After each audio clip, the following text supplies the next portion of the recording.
Everybody say hi to the badness. Hello. Hi, Hello to the Bad. badness, and hello to chat. Welcome to all our new viewers, and welcome back to those of us who joined last week. I am your Gamemaster for this campaign, Richard, joined by our amazing cast. We have Emmanuel, played by Fitz, Dahlia, played by Kim, Vincent, played by Lauren, Lou, played by Kristen, Alexias, played by Lane, and Sanai, played by AJ. So, a few quick things before we get started. First, if you missed the last session, you can always view it on YouTube. We upload them a week after we play, so this week's session will be up next Sunday.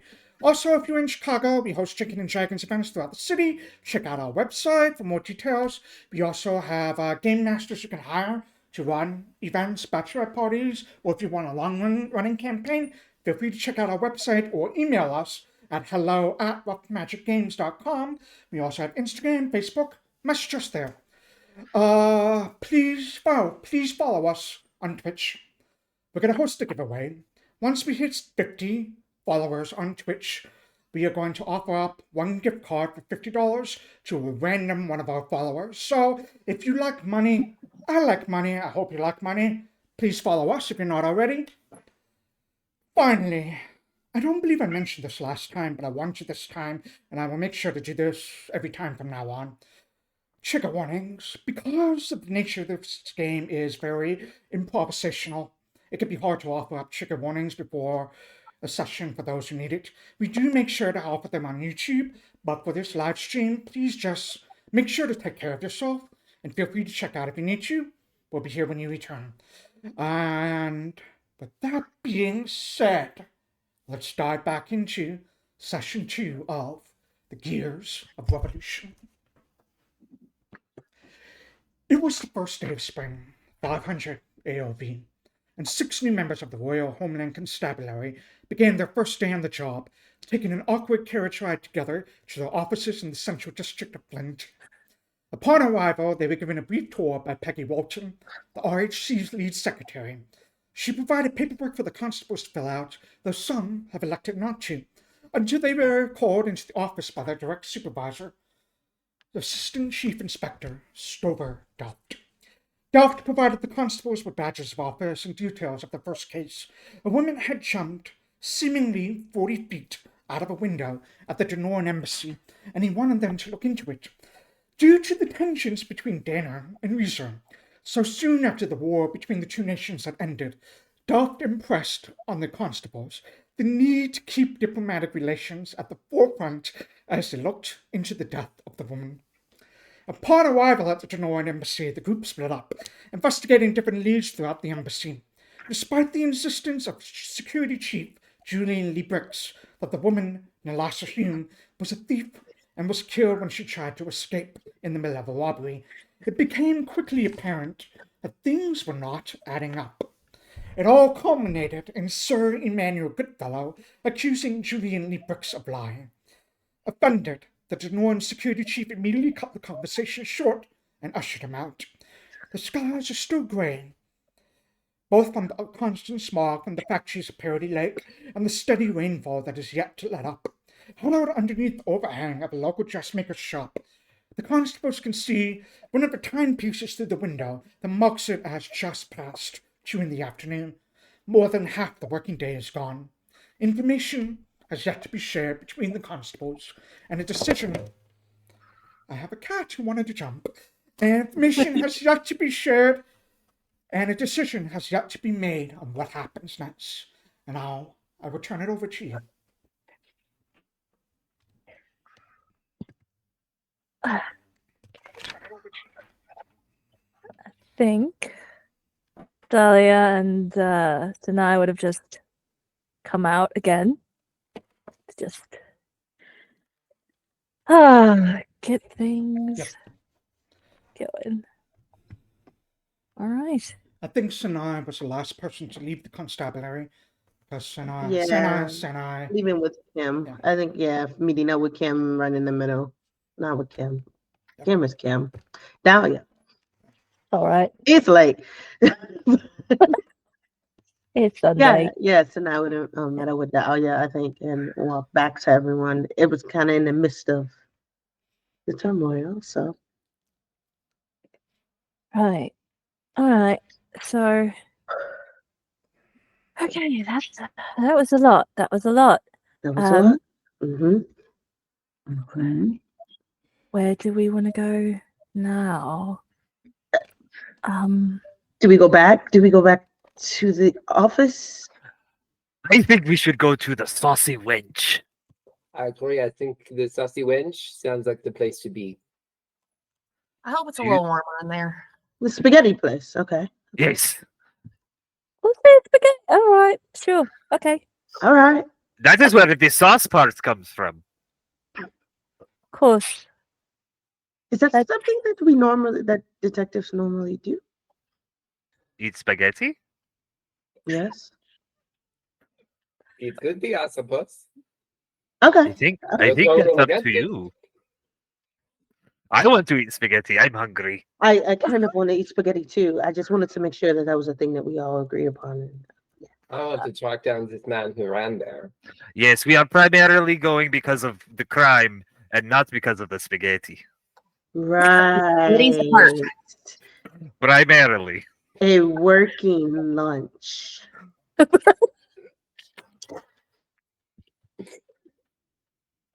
So who was over there? All right. Excellent question. There was a caddy, driver in the alleyway. He perhaps would know, eh? Well, let's go talk to the gentleman. Yeah, out of character, we know that that caddy basically was stiffed by a man who ran off and went to the Saucy Wench, a pre-planned location that I did not prompt Richard to make up a name for last game. Let's go find a doctor. Let's go. Some of you have lived in the city for a while, so you kind of have a sense of where it is. Even if you've never been to the Saucy Wench before, you're able to ask around at some of the passerbys who will direct you down the various streets in the central district. And you arrive at what looks to be a very squat, one-story building. There's a sign that's sort of like hanging outside that marks it as the Saucy Wench. And you've got like one of those like barmaids with like a low-cut bodice and like there's strings and everything, just holding up a beer in one hand and like a bowl of meatballs in the other. And I like it. She's saucy. No pasta, just meat. Just meatballs and sauce. They never said anything about the pasta, just the sauce. That woman's shirt needs another shirt. you push your way through the doors of the Saucy Wench. This is a problem of my own making. So, you push your way through the doors of the Saucy Wench, and you see, it's not that busy at this point in time. Most of the lunch rush is gone. The dinner rush hasn't yet started. It's probably close to like 3 o'clock when you get in there.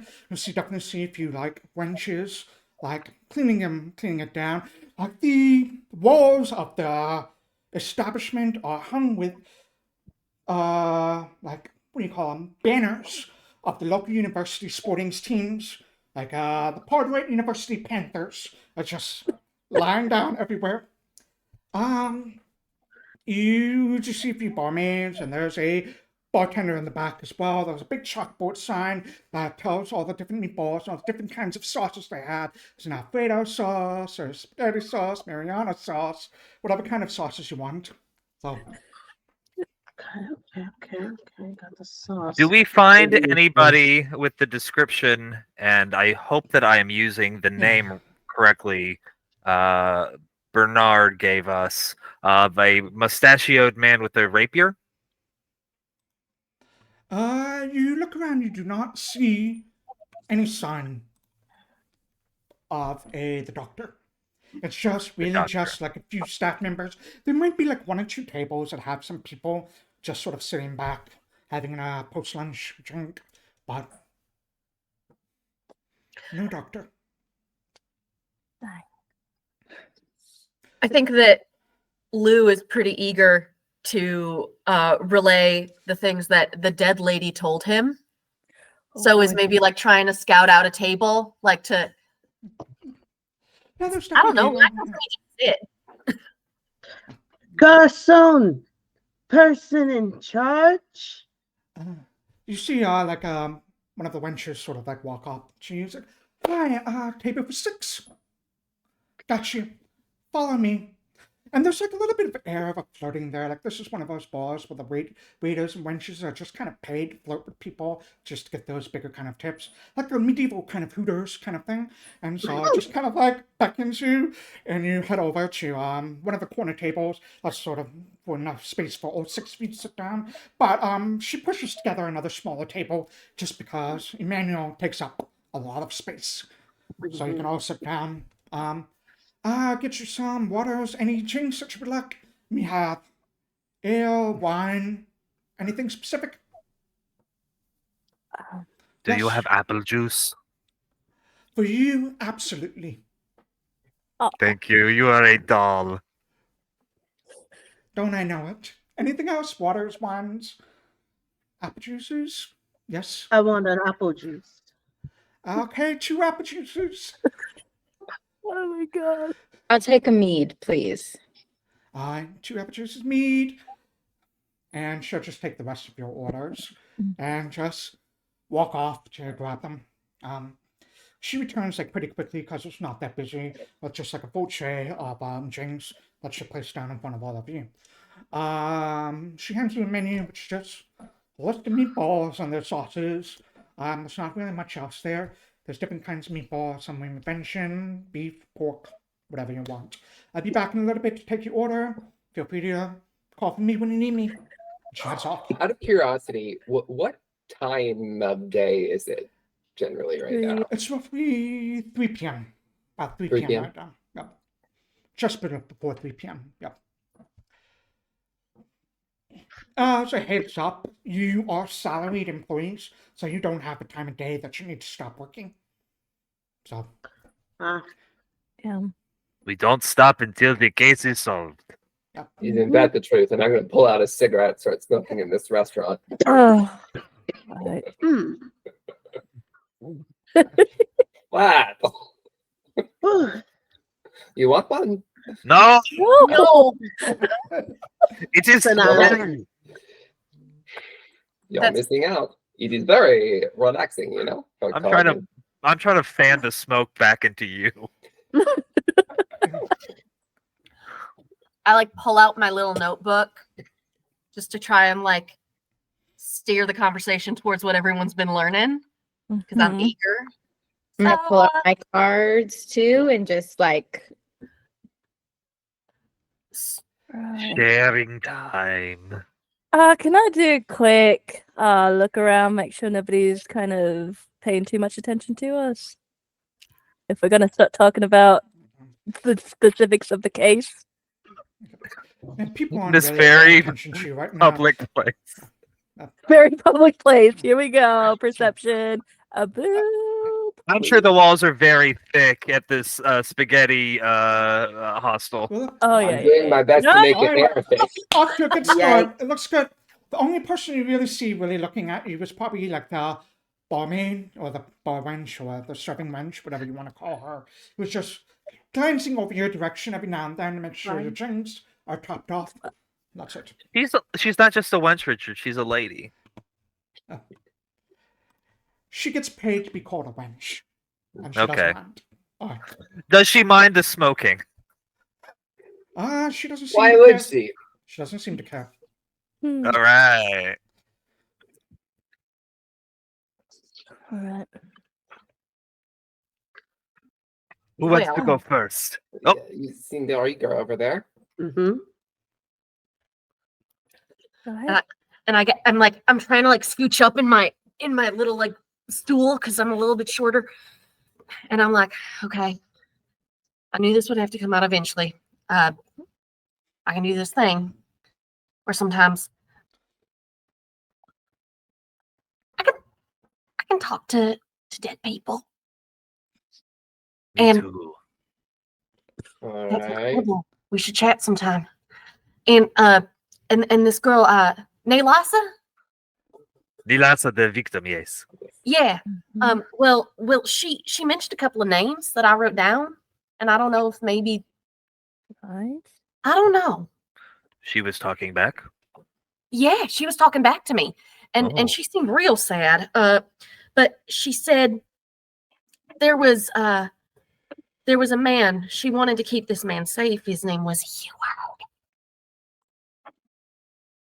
I didn't hear that. Oh, is that Heward. Heward? Heward. Does anyone in this room have a reaction to that name being said?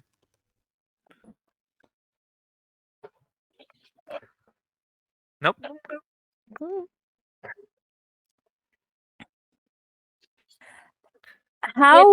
How common would it be for someone to be able to speak with the dead? Like, is this revelation particularly shocking to us, or was it something that I've heard of people do that? Yeah, Sure. yeah. Why don't you make me a occultism check? Okay. I visited graveyards before and I've talked to the graves, but usually they don't talk back. Uh, See, that's just step one. So that is Ah. a 20. So on a 20, you've heard tales of some people able to speak to the dead. They're very, very few and far in between. A lot of those tales have ended up just being scams of like people who are trying to get money out of grieving people. People that are actually able to talk to the dead are far, far rare. There definitely are priests that are able to do it after much research and much learning, much studying and devotion of that kind of stuff. But it's a very, very rare skill. That's not uncommon. It is uncommon, but it's not unheard of. all right. Good to know. I ain't got no reason to lie to you. No, I didn't think you would. No, I saw it. It was beautiful. It was beautiful. Thank you. Sure. And very useful, honestly. Yeah, she was talking about a lot of things. I mean, there was this man. He was Heward Seacham. He's apparently a nice guy. He's got these factory houses and stuff. She doesn't want him to get mixed up in anything. And then there was this lady, or I guess Wait, before you move on, what was her connection to this Heward Seacham? Huh? How did she know him? Why was she afraid he may get mixed up? all that I got was that he let her out on bail. She'd been in prison. He was a friend to her. He did he housed people for the factories, but he treated his employees real fair, and she wanted to impress that upon us. That's very good. Did she say why she was in prison to begin with? No, she didn't. So I was real nervous. So I didn't remember to ask that question. It's all right. But she also mentioned who she was trying to steal for. It was this person named Gail. Gail is I've seen some of those like wanted posters and stuff, and it seems like Gail is a terrorist. Mm. So she was stealing. But not a painting or whatever they said she was. So he wasn't lying about that specifically, but he was lying about what she was stealing. Julian mentioned that she was trying to steal this egg of power. Not touch it. I'm already touching. I don't know how to stop. Be very, very careful. If you drop it, we're all dead. Why do we have it? I asked for it.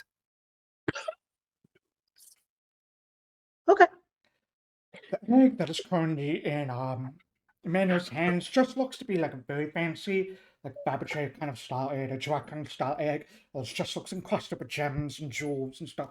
Very, very fine craftsmanship. And I pulled it out in the middle of this terrible place. It's the powerful You artifact. have an egg. Wait, why? pulling out this egg over there. Those of you that might be looking to borrow me, her eyes instantly perk up. She unties like Oh, one of the thing. And she comes sauntering over. So how is everything? How's your appetite, sir? It is cider? Cider, yes. Oh, It's the same I thing. asked isn't for it? apple juice. Oh, is this? Oh, we don't have juice. I thought cider would be good. But if you'd like, I can run out and get something for you. That's all right. I'll have cider. All right. But thank you. Wonderful. Okay. Let me know if you need anything specifically. I'll be happy to help. I will think about this. Thank you. And she smiles. She kind of looks back over, gives you a wink. But you can see her eyes are just like wide, with like dollar signs in it as she's looking at that egg. I think she wants your egg, my friend. Very powerful. Oh, is that? Maybe just put it away for now. It is evidence, after all. Yes. Careful, careful. Interesting that she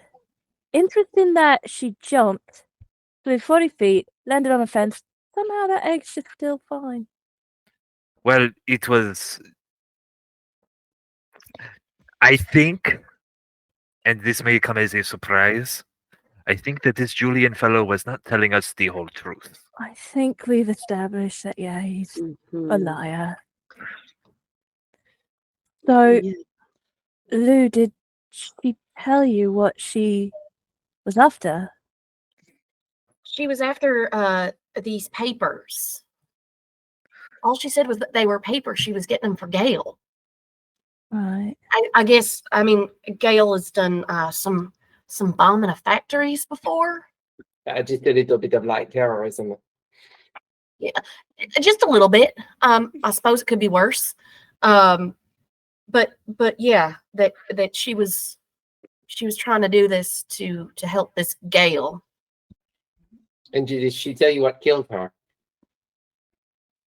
She didn't tell us what killed her, but I think Vincent, didn't you take a look at her body? Yeah, I examined her, and so what I could gather was there was a wound on her scalp that somebody had used a healing potion over freshly, that the bullets entered her body at least 30 feet away, which does not like line up with the story of shooting her when she was jumping out the window. So I also so she actually died, the bullet hit her lung, and so that's how she actually perished. There was, I don't want to scare anyone, but there was some necromantic remnants from the wound on her head, which was alarming. Glass in her arms, which made sense from going through the window. We did find in her pocket her bail certificate from Heward, so that lined up with her story. She was being honest in her afterlife. Yeah. There was necromantic blood in the alleyway as well. Right. Yeah, that was it seemed like the wounds happened, the gunshots happened later. It seemed like there was some foul play, and the wound to her head might have been what made her jump, is just kind of what I assumed. The blood that I found in the alleyway was not just infused with necromantic energy, but the kind of static electricity as well. And is that the way that doctor ran? Yes. Through The the man that alley. we are looking for. They would hear. Right. Okay. So if you see anybody who has a mustache and a sword, Right. Yeah. Well, do you remember that Julian saying that like they couldn't give us the the bullets because I wanted to see them, and he was like, "We've cleaned up a lot." I think part of that was because those wounds happened post mortem, Mm. or something like that. But the bullet or the puncture in the lung also killed her. So I'm a little confused about. About a timeline. Yeah. Yes, you believe that they shot her outside. Well, Falling on the fence didn't kill her. Right. But was she already dead when she fell on the fence? Or was she alive? Because we, pointing at Alexias, we heard from Bernard that she spoke to this mustachioed fellow. Mm. And the Doctor. mustachioed fellow took something before she passed. And then they brought her back inside, The correct? papers. Yes. Yeah. If she was able to get these papers that she was looking for, it is possible perhaps that the mustachioed doctor took the papers from the body, or she gave them to him before she died. She was speaking to him before, Yes. but it What didn't look Bernard said. like it didn't look like they knew each other, at least according to Tia, the front desk at the embassy. But his name is Dr. Wolfgang von Recklinghausen, and we do know where to find him. He should be lodging at the House of Bluebirds. Right. Then why did he run here? That's the question. Perhaps there is a secret basement. Well, we can only find that by looking at. I'm gonna get up and Oh, kind of God. imagine that we're in like a booth, and I'm gonna push my way past some of my compatriots here, put out my cigarette, and I'm gonna go use the restroom. GM, is there a restroom anywhere nearby? Oh, yes, Great. it's right back there. And she'll point the way. It's right next to the kitchen doors over there. Go down that hallway a bit. To your right. Thank you so much, madame. I'm gonna head that way, and as I'm going, I'd like to just do look around. Are there any doors? Any like, when you go and there's like an employees only door, kitchens and stuff like that. I just want to lay out of this place. Make a perception check. Excellent. All right. A 16. Okay. You make your way towards the restroom. There's definitely just that one restroom down that hall. There looks to be another door that looks to be it's kind of open and ajar already. It looks to be a closet. Some of the cleaning supplies are kind of missing at this point. And as you pass by the kitchen, you see that the chefs are in there busy like cleaning up. It looks to be like a massive spill, like something got knocked down or thrown to the ground, and they're just busy mopping and cleaning it up. I'm gonna just kind of stand and look for a second as they're watching, and like watch if they're kind of cleaning this, and just like, did something fall down, huh? Oh no, some asshole came running through this kitchen out the back door. Just knocked everything down as it was coming through. Just this way, huh? Yep, right through here, out the back door over here, down the alley. Chad shot at him to stop, but he wouldn't. Quick question. Did this asshole have a mustache, perhaps? You see some of the chefs and cooks look at each other. One of them was like, yeah, I think so. Bit of a fancy foo-foo kind of thing. You cannot trust a mustache. I'm sorry, my friend. No, on that hard way tonight. Great. After that, I'm going to turn around and go back to the table and say, he ran through here, knocked down something in the kitchen. The cooks are cleaning it up right now. They say he ran out back and through the alleyway. Probably afraid of being followed or something. The basement is only accessible from the outside. Okay. Boy, I suppose. Is there any additional information that we have? I don't know. I'm also very confused about the timeline. Everyone says they heard the shots and they heard the glass breaking, but like, How? And I wonder what does anyone remember what time that was when they claimed they heard the shots?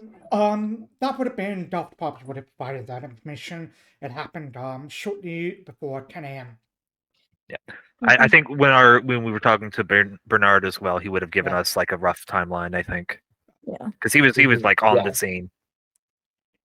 So at 10 a.m., shots were fired. What time did she arrive for work?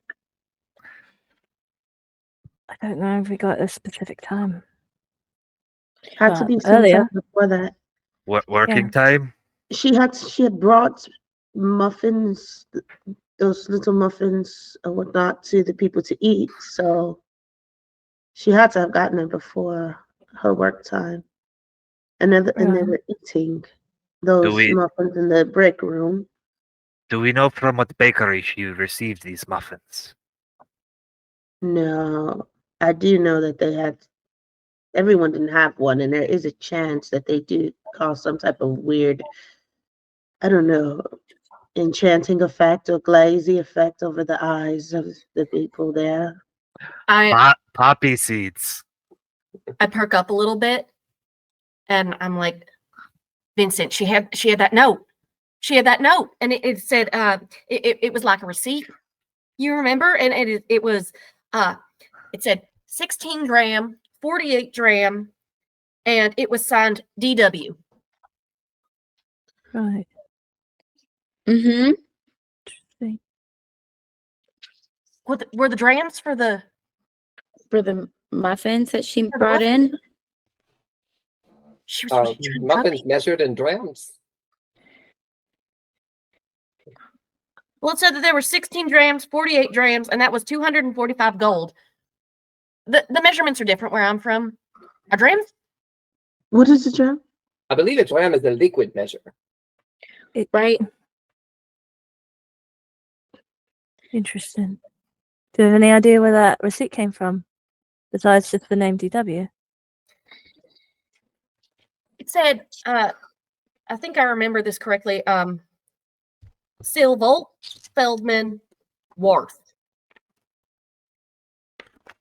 Bailman too? Was that on So the there? receipts on the front, it's definitely two different handwritings. The one on the front with the receipt has all the drams and stuff, and it says DW. On the back, in a different handwriting, is what it says. Diorn, whatever it was. Trying to remember this. Silvo, Diorn, Feldman, Family Wharf. Thank you. Family Wharf. Listen, I don't mean to make us panic or anything, but we are quickly losing any sort of lead that we have with this man who is running away out of this building. So if we want to go after him, we get a move on that. Sure, and we can Sure. at least look out back, see if there's any more of that weird blood. But we know at least, possibly, where he should end up. So, Ideally, yes, he's supposed to be at this White House Hopefully. of Bluebirds. yeah, at least Bluebirds. with that. Mm, So, yeah, maybe we stop I'd for like. another- I'm sorry. Go for it. Goodfellow would like to wave down the serving gal when she has his moment. Alright, the serving gal walks over. Oh yes, what can I get you? Hi. Two things. One, I think that unfortunately we're going to cut this short, so we'll go ahead and take the receipt. No charge And- for you. And she gives you like a big smile. I like you. I like you too. You're a nice lady. Thank you. What was I going? Oh yes. Have you seen a fellow with a big mustache come in here today? He apparently caused a scene in the kitchen. Yeah, I think he came in during this morning's rush. Came storming through, ran through the kitchen. About what time was that? I think it was just before noon, I think. And maybe 11 a.m. or something. And have you ever seen him at this restaurant before? I think so, maybe. Maybe once, twice. Good. Thank you very much. You have a great day. And I will leave. All I have is a gold. So I will leave a gold piece You leave on it the in- table. I don't have change, apparently. Right? Could ask for Her eyes go wide when she sees that gold piece. She Where's quickly, Mr. Moneybucks? she very, very deliberately puts it down the front of her bodice and just says, Oh, anything you need, feel free to come back. We love recurring customers. I hope to see What you was your again name? soon. My name is Abby, Abby. but he can call me whatever he likes. Okay. Oh, okay. I'm going to walk away now. You have a good day, Abby. You see her just like giving you a wave. One of those finger waves. Oh, Oh, oh. oh God. Okay. Make our way around to the back of the establishment so we can look at for the Yeah, trail. I'm with Dahlia. Yeah, I'm gonna go with them. You head around to the back of the establishment.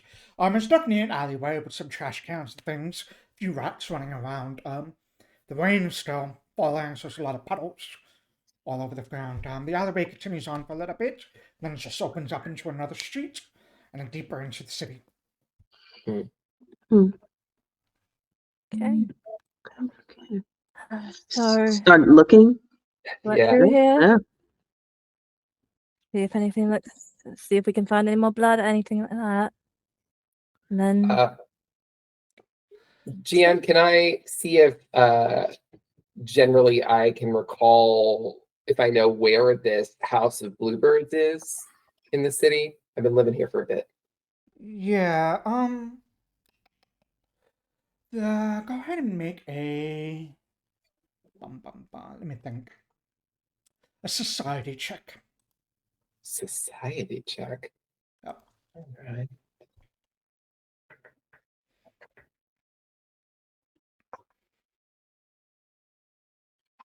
I'm not seeing that on my.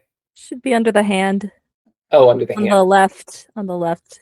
Thank you. Got it. Thank you. Well, Wow. not only do you know where the House of Bluebirds is, you're pretty sure you've been there before. It's a hostel that's it's a high class hostel in the North Shore, where people live. Where Portrait University and other organizations that have money often host their guest lecturers and people like that. But you know exactly where it is. Maybe you visited there in the past, seen someone. Maybe you stayed there in the past. It's a pretty expensive sort of building. But All right. I'm going to turn to them and say, I know generally how to get there from here, or like which way it would be in. yeah, probably be north from here. It's definitely gonna take you at least an hour by carriage. All right. It'll take us an hour by carriage to get to this House of Bluebirds. It is north this way. If we want to walk, it will take us longer. But if we go slower, perhaps we can also pick up clues along the way. It is up to you. Well, the man was running. I doubt he would be running for a full hour this distance. Perhaps he was going someplace between. It's possible, but he also stiffed that cabbie driver, correct? So I don't know that he would get into another carriage. Well, And 3 hours has passed, right? So we really, he bust through the saucy wench 3 hours ago. Mm. yeah. Yeah, wherever he's gotten to, he's got a pretty big head start. Yeah, Yeah. perhaps we should get there as quickly as possible then, yeah? We can look here real quick and see if we can see anything, but then maybe head over to the House Bluebird, see what they know about him. It's a good time. Does anyone have any money to get to this place? Because I do not have the capital to be hiring a carriage, you know what I mean? I have Sideline 2 Emmanuel. gold. I forgot how to. Where do you find it at? It's under the little box It's under your inventory. box, yeah. That is everything I some. have. Have a little bit. Oh, teeny bit. I got a little bit of money. I think between all of us, we should be able to split a We cab can over split there. it. Yeah. That seems right. All right, then let's do a quick look around and then get going. Let's go. It was Uh, raining earlier this morning, right? It's been raining all day. Yeah. Um, But that blood didn't wash away. that blood Yeah, did not wash yeah. away. The Part of the special weirdness. blood didn't. Yeah. Yeah. Do we see perhaps any tracks in this back alley? If it's not well traveled, maybe there aren't a lot of people moving around. If you're looking Just for rats. tracks, that would be a I survival figure check if for it's tracks. muddy, So yeah, I'll I say don't know. this. I'll put this forward to all of you. If you want to just look and see what's odd, what's out of place, go ahead and make a perception check. If you're looking specifically for tracks, it'll be a survival check. I'd prefer to do perception, but I said track, so I'll be doing. You said track.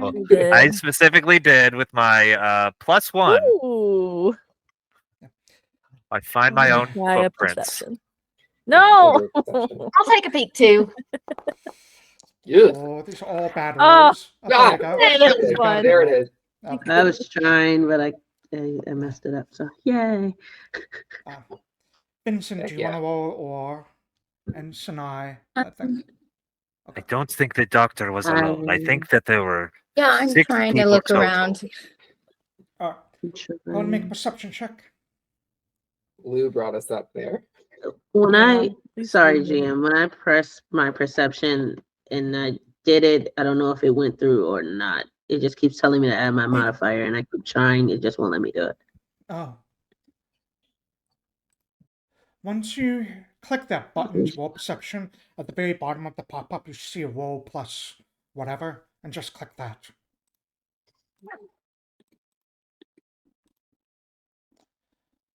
So click the dice next to perception. A pop-up will show. Oh, yeah. Okay.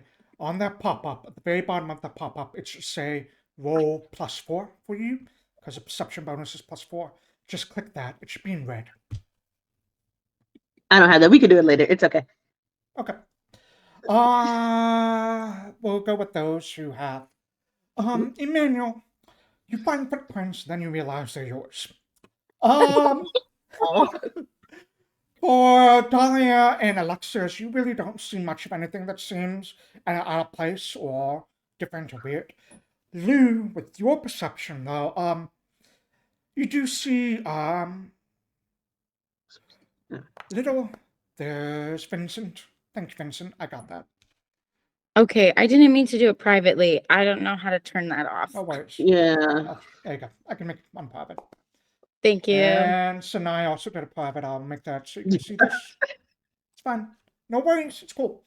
The 15 and 14, I would say Vincent and Sanai, you kind of look. You don't see anything that seems out of place or whatever. There's definitely some trash cans or like things that look to have been knocked over and put back into place, but not all of the trash picked up and put in. Someone is definitely recently cleaned. It's probably the staff putting all the trash back into place. Lou, on that 26. Ooh. Among some of the trash that has fallen, you do see some dark blood stains. They're not of the kind of blood that Alexias was describing, where it's kind of coagulated and just almost thick viscous. They look like they have. It's become runny because of the water, and it's just kind of smeared over some of the trash. This is like actual blood versus whatever Alexias was looking at. Huh. What did you find? I mean, come closer here. It looks like there might be a little bit of blood on some of the trash and on the ground. I mean, the water's kind of washed it a bunch, but does it look like any of the blood that we've seen so far? Oh, no.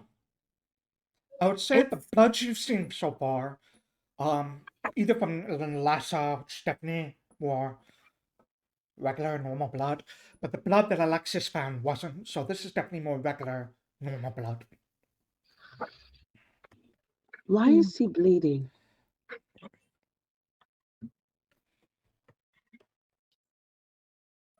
No. I mean, Alexias, I think you're muted. Thank you for that. Sometimes I have much complex thoughts and it does not come out. I was saying that is a good question, and it is one perhaps that we should find him and ask him. Yeah? Alright. I don't know At how least- much we're going to get from this, except for that we know now he is bleeding. Okay. Alright, then. Let's get Well- going, I guess. Will someone hail the carriage? I'm a little too short. Emmanuel jumps in the middle of the goddamn street and goes, "Stop!" Sanai just Emmanuel. kind of does Emmanuel, the finger. roll me a reflex Oh, saving no. throw. Oh Roll you a perception. Reflex saving throw. Oh, reflex. I'm Oh. good no! at You're that. gonna get hit by a car. Please don't die. Yeah. Oh, Natural Carriage. 20. All right. It was You so close to This is it. the first time I've jumped into traffic. You jump into traffic. There's definitely horses and carriage running about. You smash a black carriage, comes screaming right at you. The carriage driver yanks on the reins, and the carriage almost seems to drift off to the side as it tries to stop before it runs you over. And just before it's going to hit you, you quickly step out of the way. And you see the carriage driver just like look at you, be like, "What the fuck? Hi, we Drive need a in ride." here. Yes, and you are stopped. I am so sorry. Is there any way that you can service us in this particularly rushed moment? My friend, our friend, needed a carriage quickly. That is why he did what he did. It's quite genius. It's in a going to be way. an extra charge for that asshole, but sure. Oh, I take out my my RHC badge and say, "I'm sorry, but it is a criminal investigation." Oh, am I under arrest? No, but we Then do go need fuck you to yourself. take us to a place. Wait, That's rude. I'm sorry. No one I've else never is seen rude him jumping in the middle of before. thing. I could have hit you. I could have killed you. No one would be in trouble. Me, not you. That stranger just all right. call it from the side of the Okay, road like a right. normal person. I'd like to like interject myself here, put my arm on this person's shoulder, and offer them a cigarette. Listen, we are just trying to continue our work. We are very, very sorry for this. Please take one. Aye. Take one. It is Fine. soothing, I promise. Yes, it's this. I light the cigarettes and I say, we just need a quick ride uptown, huh? We pay Uptown. full price. Full price. I get in the back. thank you. Thank you. Thank you. Thank you. Thank Yeah. you. I just kind of look to Alexios. Full price. We'll see when we get there. Alright, you all hop in the carriage. She shuts the door behind you, and you begin heading off towards the North Shore, passing through the Central District and to Bosun Strand, where the dockers work, and up towards the North Shore, where you pass by Parody Lake and those factories that are just belching smog and smoke into the sky. You arrive in North Shore, and Alexias is kind of leaning out every now and then, giving the driver directions on where to go, because he knows where it is. And you come to a building that's good, two stories tall. It looks to be a very, very recently created building. It's made of a very well-crafted stone. The shutters are all painted blue, and you do see a sign on the top that says Blue Leaves. The driver opens the door. All right, so 6 of you, it's a copper each. 2 coppers for him. And he points out, That's good fine. call. I get out of the carriage and I start walking towards the place. Hey, Well- someone's gonna pay. Someone better pay. I'll cover him. I'll cover him. Sir, Alright. you'll have to excuse me. My money learning ain't great. But if I have, his 3 and my 2 What? Yes. copper. He does the math really quickly and said, yes, that's exactly how much you need for the both Oh of my you. god. Well, all right then. And I give him a silver. Oh my Oh. god. Oh no! Perfect. Oh. Thank you. That's good. I actually cover all of you. Have a good day. All right, Make sure your friend doesn't step in the street again. we'll do our best. All right. I don't know if we can control that, but we will try. We'll work on it. I know that he's already gone, but I want to kind of gather everyone else and be like, listen, everyone, this is a bit of a high class establishment. So when we walk in, walk with a little bit of confidence like we own the place. Everyone else is going to be walking that way. Huh? Sanai takes Alright. off the boots in the middle of the rain and puts back on the heels. The hat is now flipped kind of a little bit up forward. Oh, she's ready. I'm gonna lean over to Lou. Yeah. Oh, sorry. Oh no, go please, Lauren. I just was gonna lean over to Lou and say, "Do we take our shoes off too? I love going barefoot."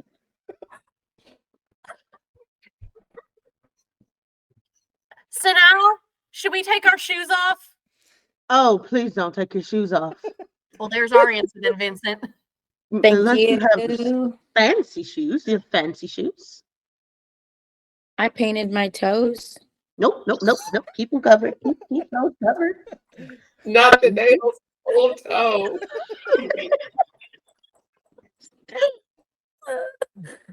This is a good party. We're going to be very effective as cops in this city. This is what happens when we're level 1. It's disjointed. It's grand.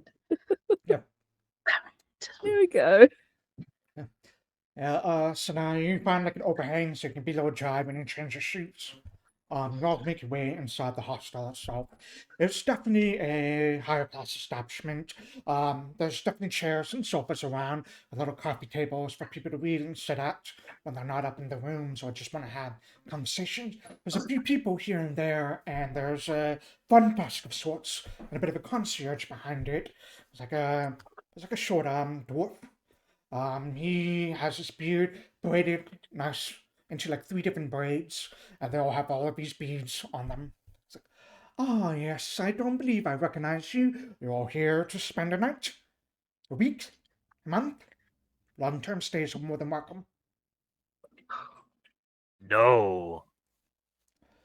We just had a couple of questions actually about possibly one of your visitors. I will flash our badge or my badge. Oh, another cop. Oh, great. I mean, I already told the other officers everything, but... Which officer would that be? I think it said his name was Officer Porter. Officer Porter. We don't know a porter, I would assume. Don't. And what was Officer Porter asking about? Oh, he was just asking about, like, one of our guests here. Badge. Took him up to his room. That's it. Who are you asking about? A mustached fellow with a rapier. Oh, Dr. Wolfgang. Foreign doctor? Yep, same one. I'm sure if you connected with Officer Porter, he'll fill you in. Did his badge look like this?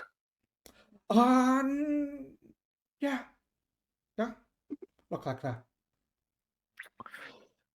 Is anybody else in the RHC aside from us and like Stover and Peggy and like how many other detectives are there? There's an entire another unit. Okay. But that's the only other detectives would probably be given that badge. And we would assumedly have been told if there are other RHC officers working on the same case. So I would like to look deep into this guy's eyes and just be like, it is imperative that you tell us where this guest is, if you know, as soon as possible. There's the possibility he's in grave danger. I mean, I remember watching him this morning. He said he was coming back from a surgery and asking for some water and a towel to wipe blood from his hands, and then went up to his room. And then he is he still there now? Door. No, he exited through the back door shortly after. Did he tell you where he was going? He did not know. I tend not to ask guests their whereabouts. We value privacy here. Of course. Hmm. This Officer Porter, when did he come by? I came by about an hour and a half ago. What did he look like? He was a tall man, kind of thin, dark hair, like one of those like really, really thin mustaches. Not big and bushy like mine, but no, just like almost like pencil thin. Yeah, I didn't interact with him much. I think one of the staff did. Could you direct us to that staff, please? Yeah, he just kind of looks out, trying to see if there's any staff over there. I think one of the maids, and you see him snap his fingers and gesture one of the maids to come over. And she's definitely an older woman. She comes in a while, so, yes, sir. And, the concierge says, these fine fellows would like to ask you some questions. I think about, just let them know whatever you told Officer Porter. If possible, I would also like to access your guest's room. Again, it is very imperative that we are able to search as soon as possible. She has keys. She can take you up. Thank you. Thank you. We walk and talk to the room. Sure. Start walking and talking. She takes you up the stairs to the second floor. Like a Dick Wolf scene where we're all walking and talking. Aaron Sorkin scene. Yeah. Aaron Sorkin, yeah. You make your way up to the second floor. She just says, no, yeah. A supporter came in, asked to be let in, looked around the room some, asked for some privacy, which I gave to him, and he left shortly after. Did he ask you anything specific about the doctor that you can remember? He did not. He just wanted to see the room.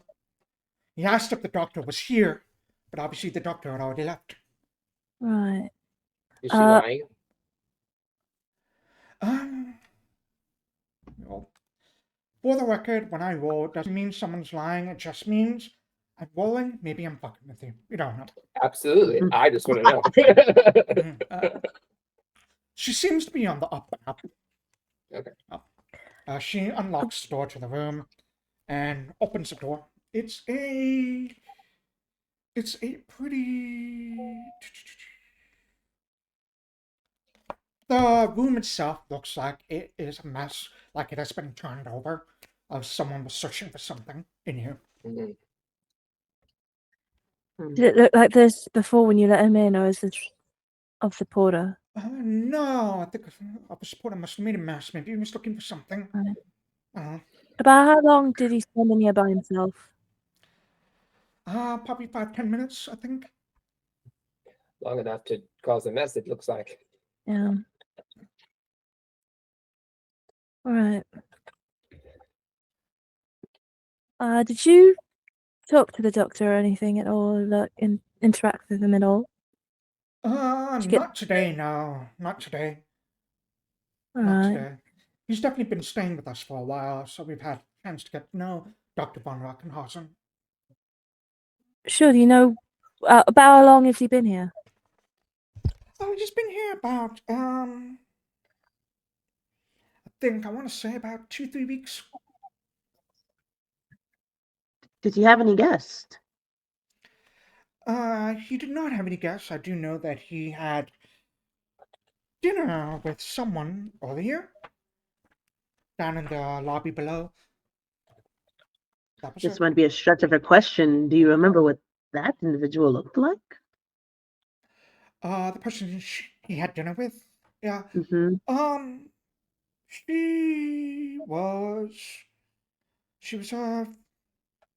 She's a woman. She had a very, very, like, scholarly look about her, like glasses. Her hair was pulled back in a bun, red hair. They were definitely talking about things which are just a little bit above my. She looks a little uncomfortable. I don't have necessarily the best education. It's a little bit beyond me. That's okay. Fine. Thank you. Yeah. Do you know why he was staying here by any chance? What he was doing in town? I think he was being sponsored by one of the professors at Padua University. I'm sure Dan at the desk could probably tell you who. To stay here, you definitely have to have a sponsor if you don't have the money yourself. Wonderful. Well, thank you. You've been so helpful. Of course, Anyone else have any questions?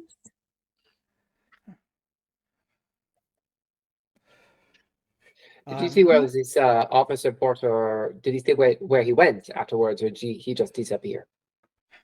No, I think he just left. He didn't really talk much beyond asking where the doctor was.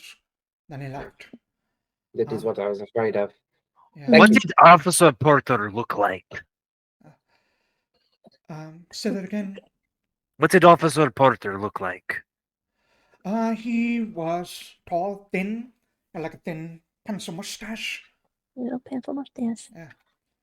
I mean, I think if he was going anywhere, it must be to like a hospital or clinic or something. He was definitely bleeding a bit.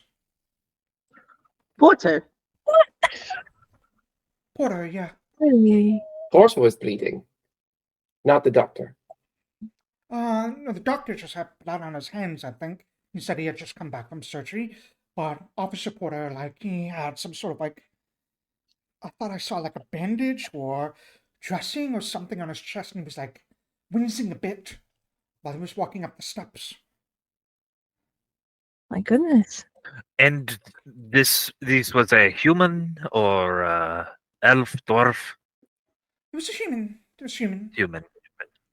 Did he look a little frantic in the eyes, glassy? Officer Porter, no. No. What about the doctor? The doctor definitely was in a bit of a hurry, a bit of a rush. And no glossiness in the eyes, nothing off. No. Okay. And he didn't say where he was going either. He just went out the back. Just went out the back. All right. Thank you for your help. Of course. GM, I'd like to search this room as well. Sure. That'll be Ditto. perception checks. At least, if I can specify, Goodfellow would like to see what has been messed with the most to try and get an idea of what maybe Porter was looking for. Mm-hmm. Yeah. Anyone Can who I- wants to search this room, feel free to make a perception check. And what did you want to do? So now. I wanted to focus my perception check on seeing if there's anything that looks like repeatedly used, like the dresser or like a stand or something like that. Alright. Come on. It's, Watching some dice rolls come in. You have a couple of 18s, 16. Alright. oops. So, I took it back. you 16, Alexias and Dahlia 18, Emmanuel and Sanai have an 11. Alright. Let's say, and Vincent has a 25. Alright. Woo! Wow. Woo! Alright. You start searching through the room, looking to see whatever. Some of you focusing on specific things that look to be heavily messed with. The room itself it's a good size of like a small studio apartment. It's definitely for long-term stays. So it's got like a little kitchen and an ensuite kind of thing. A couch, desk, and a bed. It looks like most of the ransacking is pretty much confined to the desk. The desk has various papers that look to have been scattered about. Scanning over the papers, it's mostly medical work, medical entries, medical research, things of that nature. The bed mattress has also been flipped to make sure, probably to see if there was anything being hidden under it, or anything under the sheets or anything. Look at that as well. There doesn't seem to much be anything over there. Dahlia and Alexias, as you're sort of scanning around, you do see a towel of some sort that has definitely been used to clean blood recently in a wash basin. This looks definitely more human blood, not tainted with that kind of necromancy that you saw. Vincent, as you were kind of like searching around looking for things, there's a big mess of clothes and sheets and things, sort of scanning through them, have just kind of been tossed aside. It doesn't look like there's anything important there, and something just catches your eye, and you sort of like pull your hand down, you pull out what looks to be a kind of a rag that one might use to like polish a sword or something, like to oil the sword and everything. And you could see it looks to be stained with something black and almost oil-like. Almost. And it has a kind of vicious, blood-like property to it.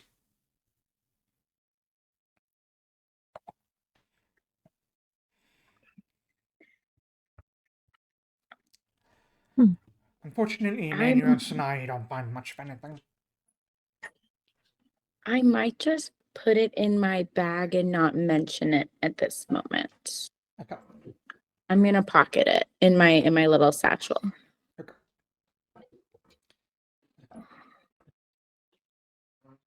Maid is just kind of looking and just trying to figure out how much time it's going to take for her to straighten this room out. Yeah. Well, it looks like there's nothing in here. We should probably just get skedaddling out of, Wow. We didn't find anything. Yeah, Well, we didn't oh, find Dahlia and anything. I found this, and I showed the bloody towel. Right. He did say that he came in and wiped his hands off. It looks like he tried to take care of some wounds here before possibly trying to find medical help elsewhere. But he seems like he was a medical doctor, eh? In some the way, he doctor had an ability to heal. Someone healed Melissa. Sorry. The porter guy was also bleeding. He might have cleaned up while he was flipping. Might not have been. It's true. It is possible. We won't know until we find both of them. And it seems like now we have to spread our search out and look for both at once. GM, is this a world, as far as technology is concerned, where we have things like telephones? I have No. message. No. We have magical Message patrol. telephone, though. Magical We need to try, telephones I us. think, and get a message back to the RHC and see if there is, in fact, an officer porter working on this case. If there is, we should know. If there is not, we have a bigger problem. Yeah, I'm a little far away to cast message, but as we get closer. The message is 120 feet, unfortunately. So, Yeah. No, We're a little far, but So I have detect magic, but it's not on my sheet. But could I use that? detect magic. Oh, I need to put that on your sheet then. Yeah, you can use detect. One cantrip. yeah. That's the one I got. Let me actually add that to your sheet real quick. Won't take me long. Detect magic's a cantrip in this game? Heck yeah. Wow. Figured it might help. Get one as part of my background.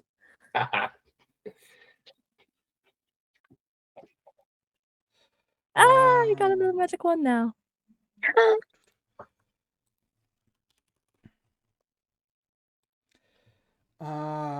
Detect magic.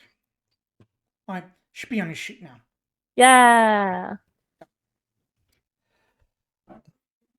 You can click that so I can click the cast button on it. So I can read Yeah. it. Okay, I cool. thought I just did. Did it not go? 30 Oh, did feet it go? ammunition. Alright. You send out a pulse that sort of registers the presence of magic. There is magic. And I'm sort of ruling out things that you feel like your companions may be carrying, stuff like that. It's coming from Vincent's satchel. It's just general information. That's the direction it's coming from.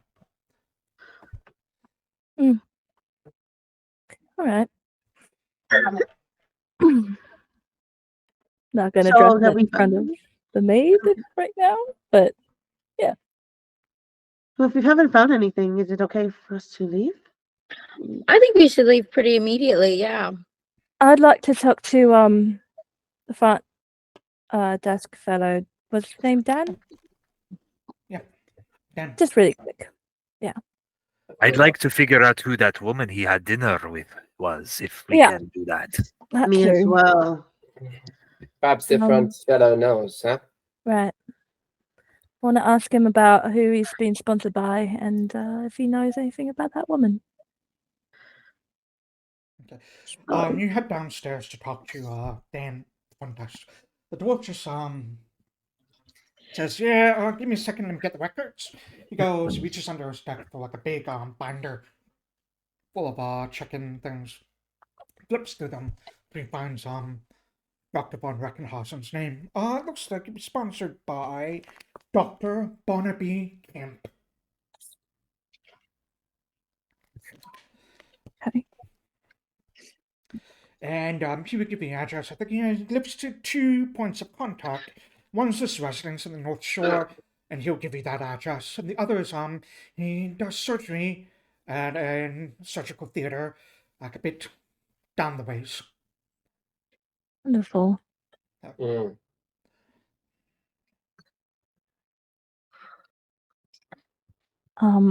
And would you have any idea who Dr. von Recklinghausen was dining with the other day? Red-headed woman? I think so. I know the doctor had her over for dinner and lunch several times during her stay. I believe her name was Lynn Kendleton. Lynn Kendleton. She's a professor at Padua University. She's a what? I'm sorry? Professor. A professor at Padua University. Okay. Lovely. You've been very helpful. We'll let you know if we have any more questions, I suppose. Of course. Thanks. As we're kind of like heading out here, if that's what we're doing, I'd like to do a quick gather the group together in like a corner or something and kind of like heads in really quick and just be like, all right, it seems to me that we have a couple of different leads that we need to, that all kind of are pressing. And so it may be best for us to decide what is the most important and go after that, or split up. I am loath to just go off on our own ways, but it may be necessary. Does anyone have any preferences or thoughts on this? So our leads we got right now, the important ones. We've got, we're trying to find the doctor. Right. We're trying to find Officer Porter. Right. And I think the doctor, it seems that we may be able to ask after him either at the residence on the North Shore of this Dr. Barnaby Kemp or at the surgical theater. As far as the porter, Officer Porter, it seems to me that one of us at least should go back to the headquarters and ask and see if there is in fact another officer on this case. If I may as well, and I'm fine being outruled by the group. Our friend at the front desk did say that, or no, it was the housekeeper. She had said that Officer Porter looked like he had probably would have had to go to a hospital. A hospital, yes. Do we think that maybe we could get information on both of them? Kill two birds with the proverbial stone? It's possible. You know, this surgical theater may in fact be a kind of hospital that he would try to get to, huh? I'm kind of compelled to also reach out to the professor. Yes. Sure. And that is the other one that I was thinking of. It would be Oh, great. worthwhile. Sorry, Alexia. Oh, no, of course. It's the group effort. I'm gonna lean in so close, basically like underneath everyone. I have a bloody rag in my back. Is that what that is? Were you hurt? Do you need healing? No. I can heal all of it. No, we're okay. But it looked suspect. May I see it? Is We have a Not in here. It's your blood. Okay. Well, we have a lot of evidence that we should definitely get checked out. If yeah, we that's do have okay. that one egg, singular egg. Maybe we should Magical take. egg. Yeah. well, we've got the Egg- egg. We've got Egg of power. Mhm. something in your bag. We've got that little pastry. We have the necrotic. Did we gather some of that? I mean, you offered it to that lady, didn't you? And then No. said, I never mind. apologize. The blood. It's a Oh, The pretty coagulated blood. Yeah, Mhm. thing.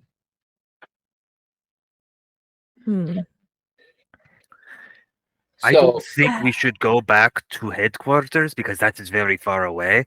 So if we do that, we won't be able to come back and do anything soon. That'll be like a day. It's getting later. Where Well, would we let's- stay? we are not far from the this residence, somewhere on this North Shore area right now, right? Because we're close to Parody Lake right now. Yeah, Yeah. close to Parody Lake, you're North Shore right now. So we're not far from the North Shore, nor I think are we that far from the surgical theater. Right. So maybe we check out those two locations before we head back. I think that is a good idea. Right. See if Dr. Camp is around and what he can tell us. Do we know the location of the university? Oh, yeah, the university's in the Central District. Ah, okay, so that's back near headquarters. A ways away, yeah. Yeah, so we can hit that when we're back over there. Yeah. All right. Aren't you heading to the surgical theater then? Or I think so. That is the most like a hospital, right? Mhm. I think so. yeah. You Good ask talk. around. Break. You break the huddle and head off towards the surgical theater, asking around for directions where it is. People can easily direct you to it. It's not that far, just maybe a couple blocks away. You arrive. It looks to be definitely a clinic of some sorts. You can actually see has a sign of like a staff with like a little snake kind of winding its way up around it, one of the universal symbols for healing. And you push your way into the front lobby. Has a few people with like wounds that are just waiting to be treated. There's a person at the desk, doors that lead further down into the back as well. You could definitely hear some quiet moaning and groaning from those that are injured as well. The person behind the desk is a very, very young woman. She looks up. Oh, hi. Do you need treatment, or do you have an appointment, or is it an emergency? Hi, we're from the RHC, and we need to find multiple people if they are here. Okay. I know the other officer was here, so I'm sure he would already know. Porter? Is he still here? Porter, no, he left. How long ago? I think about like an hour or so ago. Was he bleeding? I don't know. I didn't get a good look at him. He talked to Dr. Kemp, and that was it. We need to as well. We're on the same case and we're just doubling back on bases and stuff. Oh, of course. Give me a minute and I'll fetch Dr. Kemp for you. She turns and she heads into the back rooms of some sorts. I think we should just ask what Porter asked. I think that is fair. Yeah. Clearly, this person is one step ahead of us. I don't Mhm. want to lead Really? the question. Honestly. Yeah, I don't want to lead the bury the lead and end up missing information. We should say we're doing paperwork. I need to get the official statement because Porter messed up. Mm, That's mhm. good. That's so Yeah. smart. Absolutely. Also, I don't know what to do with this bloody rag, but it's something bad. Whenever anybody wants to take a Hold on. I'm ready to take a look at this whenever you need. I'll get the statement. All I Okay. have to do is listen. Yeah. Why don't we go over maybe just outside and duck into an alleyway and look at this rag? Huh? great. Do be Yeah. careful. It is a bit magic. That's all right. Yeah. That makes We me more know. intrigued. So Alexias and Vincent are going to duck out to take a look at the rag. So we'll do the people inside first. The four of you are waiting, and the woman kind of arrives at the moment. Dr. Kemp, are you right with you? He's just finished stitching up a person. Give him a moment. And then she just kind of like stares awkwardly at you for a few moments, not sure what else to do. Then eventually you the can- doors open and you see what looks to be a gnome, a bespectacled gnome, kind of stride out. Yes, Dr. Kemp, how can I help you? I think my intern said you needed. Yes, we are just additional members of the RHC who are here to record what information you get to Porter. Unfortunately, there was a mishap down at headquarters, and the information that Porter brought back did seem somewhat incomplete. And so we wanted to ensure that all of the information that Porter gathered was actually I mean, archived. that makes sense. We really didn't ask much of anything. Just wanted to know what Dr. von Reckenhausen was, and I told him I hadn't seen him. He left. He's a very rude gentleman. We will discuss that with HR. When is the last time you saw Dr. von Reckenhausen? I think 2 days ago. He was assisting me in one of my surgeries. It's a teaching theater, so we have some students, and he was just showing some of the students his work that he's been doing on autopsying and cadavers. He's been doing work on cadavers. Yeah, he has. He's been doing research on the brain. You can't really research the brain when someone is alive, so he's been doing most of his research when they're dead. How long have you known the good doctor? I think I've known him. He was actually one of my professors. So I've known him for a good amount of time. I think a good 10, 15 years. Um, if I may ask, Doctor, and if you remember, the cadavers that you've been working on, or I guess that Dr. W was working on. Do you remember the last cadaver he was working on doing that work? Yeah, it was just someone had donated their body to science, and so I think one of the alumnus of Cartwright University donated the body to science, and so we were just dissecting it, working with our students, try to give them a bit of a teaching or learning experience. What happened to the body after the instruction is finished? We usually return it back to the family for burial. Was that done with this? Yes, as it was. Do you know if the doctor has any experience with magic? I don't believe so. He's from the Malice Lands originally, and there's not a whole lot of magic that could be used there. What magic is used there, it just tends to go a little bit wild and crazy. Hmm. What university do you all service? We service Portrait University. Portland.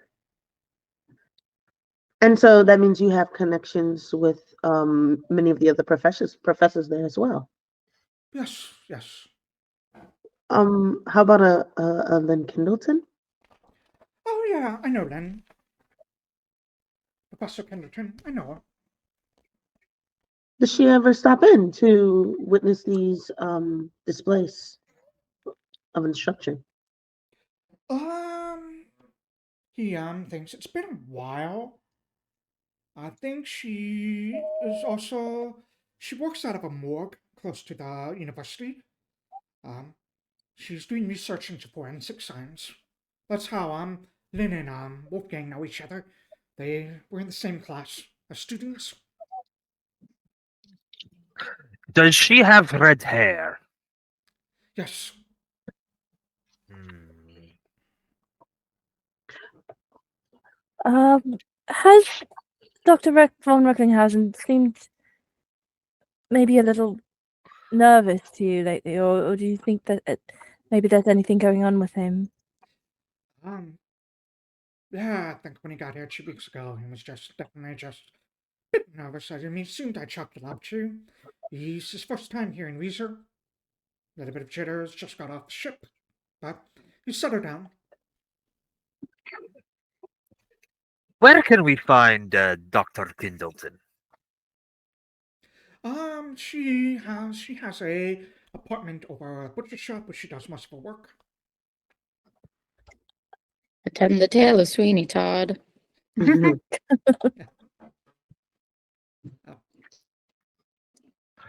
like Dr. Wolfgang, would you say you know her decently, just professionally? I'm going to be honest with you. I think the relationship between the two of them was a little bit more than professional. If you get what I mean. They were partners in a business venture. Yes. Yes. Very, Exactly. That's a good way very of putting it. sensual That is a good way of business, putting it. comfortable business. Mhm. Do you know how long this had been going on? I mean, they were students, so it probably started well before I even knew him. A business venture. Do you know of anyone that you've known Dr. Vaughn for a while? Would you have known any students that he took under his wing? Besides me, not here in Weezer. No. I think he's just a visiting professor. He teaches up in either the Malice Lands or Cressilia or across the sea. I was a little curious, the chain of events. You met Dr. Wolfgang. Did he study here? Did he study in the Malice Lands? And you only met him So he's from the recently? Malice Or... Lands. I think he and Professor Kendleton gained their degrees in Cressilia. And he taught there for a while. That's where I met him in Cressilia. And eventually returned here. I think about a month ago. He asked me if I was looking for any guest lecturers, and he would be happy to come. I invited him, and he arrived here. And he's been here since. And Professor Kindleton, she is native to the city as well? Yes. Has he been into anything interesting with brains? You discussed his study with cadavers in the brain. No, I think he had some theories about how electricity could, like, jumpstart neurons in the brains. Has he succeeded? Oh, excuse me, that that I was a know very of. dumb question. I That would imagine be if crazy, they right? did. I imagine if they did, there'd be a lot of paperwork, a lot of papers written, a lot of celebration. Can you imagine being able to jumpstart the brain after it's been dead? Mhm. And they were doing this without magic. They were doing it purely with the sciences of the. Yes. The technical terms. I know all of the technical science terms. Do you know if he was if he had any friends in the city, if he had any other acquaintances that he was maybe talking to, visiting, anything like that. Not that I know of outside of myself and Professor Kendleton. I mean, some of the students talk to him like after his lectures and his demonstrations, but beyond that, I think he mostly kept to himself. I think he was heading to like the Denoran consulate earlier today. I think he wanted to like book a ship to Dana to like perhaps teach there. I'm not sure. May I ask you a favor? As members of the RHC, we think that there is. We are working on a case, and I cannot divulge many details, but he may be able to lend some expertise, just given his research and his medical nature. If he drops by again, could you please send someone to the RHC headquarters to let us know so we can attempt to arrange a meeting with the good doctor? Absolutely, I'll make sure to send word to the headquarters. It's in the Central District, right? Yes, sir. Oh,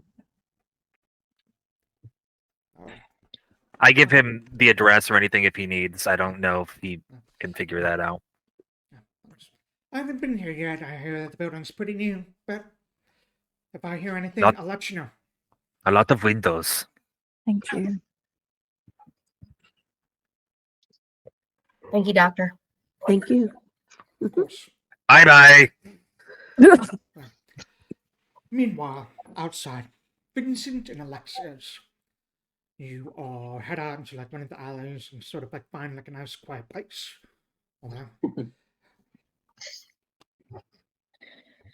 Right, you said you have that in your bag, huh?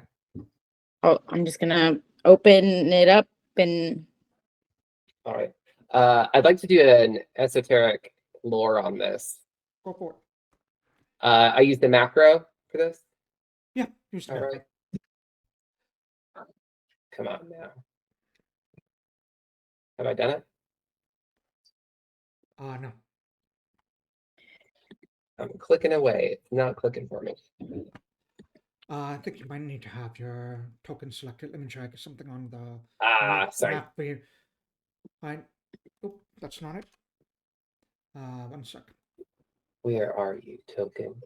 Where are you, token? There you go. There you go. Thank you. All right.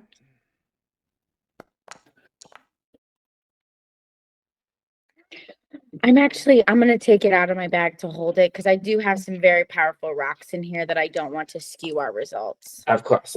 This is a good idea because, magic, it influences everything around it. It says I've sent a knowledge request to you, Yeah, GM. I've got it. So. Okay, great. All right. You look over the kind of right. Instantly, you know this is the same sort of blood, vicious, oily material that you found in the alleyway. Mm-hmm. It's the same sort of tainted with like necromantic energy. That electrical energy isn't on there anymore. That's probably being for whatever reason. The rag itself is kind of a rag you would use to clean a blade off of like any blood or oil or dirt or grime from the blade to make sure it's nice and polished. So I'll say the implication here is this rag was used to clean a blade that was used to cause injury of the thick black. This is the same kind of blood that I found in the alleyway. Yep. The thick necromantic blood. This one, though, there is no trace of the electricity. Only the touch of the bleak gate. Yeah. Okay. I think that this was used to clean a blade that pierced some sort of creature who has this blood.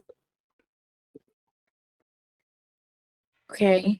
And you also found it in the alley. And now we found it on this blade. Yes. So either the doctor is chasing something necromantic, Or something is chasing him. or is he? This is also possible. None of our witnesses said anything about the creature, so it would stand to reason that this is some sort of a humanoid that has this kind of, or something that cannot be seen. This is also a possibility. I'll keep this in my bag. I think we should lock this away back at headquarters. I agree, it's a piece of evidence, Mm-hmm. but we should be very careful with this. You should not touch it. Okay. Hmm. I'll put it in my bag and I'll find the puddle in the alley and kind of wash my hands off. Hmm. And Yeah, I don't know how water clean that just is, but dirty. okay. It's just dirty water. So you just replace one kind of grime with a different kind of grime on your hands. Let us regroup, huh? okay. Let's say the groups kind of like meet outside. Cool. I'll as everyone comes out, I'll quickly disseminate all the information that we learned about this to everybody, so we're all aware. So is there a chance that this might sound a little crazy? We're dealing with like a dead person coming back to life. It's possible, I suppose. What if Dr. V's dead? You seem very excited about this. I am. I am extremely excited about this. If you think about that, one, it's advancements for science, a whole new level of understanding and achievements. But if that's just him, imagine how many other people out here are dead, but they're alive. This could be a whole network of dead living people. Oh boy. I'm going to have nightmares, but I'm glad that you are happy. It doesn't seem like the natural order of things. I don't think. It's definitely not. Oh boy. This is the happiest we've seen Sanai. It's Honestly. true. All these layers we keep getting Just gives through. you like a very tentative like pat on the shoulders, just like good Good for for you. you. Good. Yeah, okay. I'm not excited at the fact that there are dead things coming back to life. I'm excited at the fact that this is something new, an experience I've never heard of in my entire life of existing. Actually dying and then coming back. To That be is clear, amazing. we don't know that it is actually something dead that has come back. We know that there is some sort of necromantic energy Yes. in and associated with this blood. Mhm. With We the- also know. I tell you all everything that I learned. Thank you. All the things. All the things that everything I wrote down. So that's something we all learned. Perhaps there's some sort of experimentation gone wrong. Maybe. But why didn't Alexias have A that wound on her. necromancy? Well, that's why Mhm. I asked about who the cadaver was, but Mm-hmm. she had this scar, and it sounds like it. The good doctor told us that it was not her. The body of the last patient was returned to their family. So, but who knows? Maybe there's a black market for this sort of thing. She came from prison. She did come from prison. She That was doesn't bailed really out by mean the much. doctor, was she not? Oh, she No. was. Steward, Suchum. She was No. bailed out by her friend, Howard Seachem, yes. Howard Seachem, yes. Steward. Okay. Heward, Howard, Heward. Hayward. knew Mm. it. She'd been working at the embassy for months though, so it's not like she's newly out of prison. I don't think, was she? Was there a date on that I don't think we had a date. bail Hewitt's- certificate? they I have do been think working something for- magical going on here, or at least something outside the norm. She flew that 40 feet. Right. That's not Mhm. normal. She didn't die when she landed on a fence. No. Apparently, she was shot in the lungs that they had to like purposely shoot in a place to kill her. And initially, I thought that she had to be healed. What if she healed herself?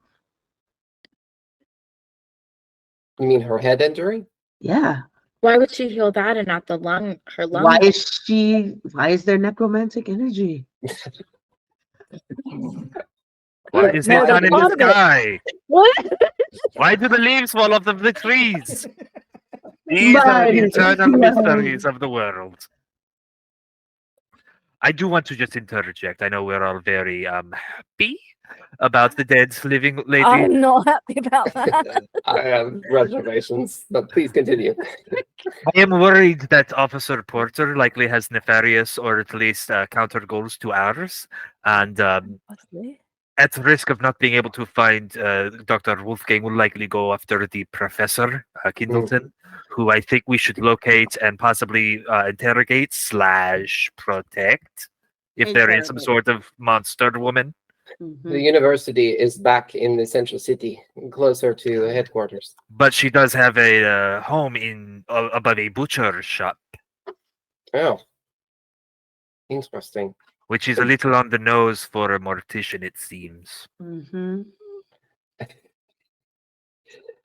Are you suggesting we go to this butcher shop now? Yes. I have no objection to this. I didn't Yeah, eat, she's so maybe fine. there's some ham. Just loose ham. Goodfellow reaches into their bag and takes like a hoagie that's half eaten, wrapped up, and just gives it. If you're really that hungry. How long has that been in there? Since this morning. Well, that's not terrible. Oh, But you that- ate half of it. I appreciate the gesture. I really do. I I just don't eat after people. Perhaps we'll find something for Yeah. you at the butcher shop, eh? It's a very kind gesture. I just want you to not talk about eating meat when we are going to look for a dead body. I promise you, I will not. Okay. Fine.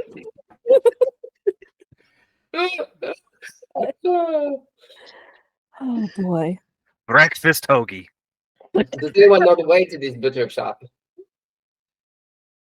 If you ask around, there would definitely be someone who knows. I imagine sure. Goodfellow would have asked for more details, at least from Yeah. Dr. Camp. Excellent. I would say Okay. Vincent, because you've been to Portwright University a few times. There's your relationship with the people there. You definitely have a general idea of where it is. It's generally avoided by students because of the smells. But you know that they teach the way it works is there's a butcher shop, there's office above that teaches different anatomy and biology and stuff like that. Never met the professors there or anything. There's definitely you can head over there if you wanted to. It will take you about another hour to get there, so I think that you're approaching past quitting time, but you're free to go as long as you want. I'm not tired. Alright. I'm worried about this lady. We should go. I'm also a bit worried. I agree. Porter's probably been here before us. Who wants to bet the gold that Porter has been here already? I'm not taking out that. No. I will bet a gold. Oh my All right, gosh. well, find someone to bet with you because I have no money. Let's go. Do you want? I have 2 gold. Do you want to share? Oh my god. Yeah, Oh, right. no. I will not take your money. Okay. You give me some time. That will get you back. Ale. Right. You hail another carriage. There's definitely one that's already parked, so you don't have to jump on the street. It's down the street. I do yell taxi though. Just run up to it and scream into the window. Just standing there like, yeah, right here. He's just like beckons you in and you hop in. He takes you down for an hour, driving down through Bosun Strand, past the Cloudwood, past Cauldron Hill, and into the Central District. He drops you off near Portwright University where the butcher shop is. And there's only be 5 copper altogether. Can you break a gold? No, that's pretty rich, even for me. How about a silver? A silver I can do. Okay, I'll He get gives- change Alright, and I'll tip him an extra copper. so it's copper. Thank you. I appreciate it. Gives you a good nod, tucks the copper into his pouch. You do see the butcher shop. It's kind of closed this late at night. It's probably around 6 o'clock in the evening. There's definitely hanging from the windows. You can see different cuts of meat, pork and cows and that kind of things. The lights are dim, but you do see there's like another door nearby that has the lights on and it says anatomy classes up this way that you can take up the stairs to the top level. You head up there. The smell is definitely, I don't know if you've been like a butcher shop that might not have the best storage practices, because they definitely weren't keeping that meat in a freezer. It was just hanging out to salt and dry. It's definitely a little bit overpowering to the senses, and you make your way upstairs. As you get up, you can hear the sounds of what appears to be a lecture of some sorts. And it sounds like a woman who is speaking about the anatomy and how they can learn a lot by pigs, comparing pigs to more humanoid things, because there's a lot of similarities between them, despite their vast differences in the way they look.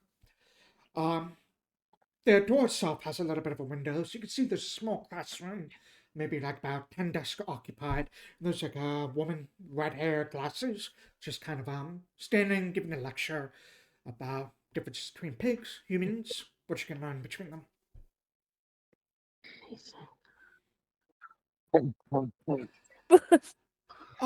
So you see the woman just kind of look up. All of the heads in the classroom just kind of turn and look.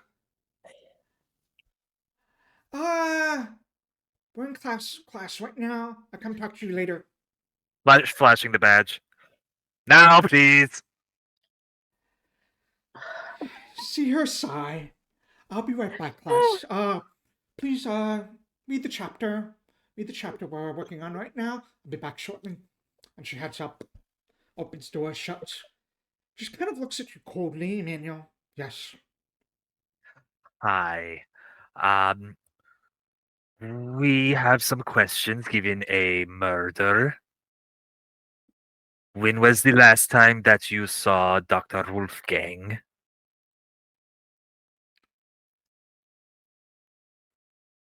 Dahlia, no, I would say Lou and Vincent. The two of you notice like a flash of expression across her face, just momentary panic and worry, and but she quickly steals herself. It's like, is Wolfgang okay? No. We are concerned for him. Is he dead? His not. status He's not is dead. Not yet. currently unknown to us. We are trying to Oh. locate him, though we do believe he is in danger. Oh.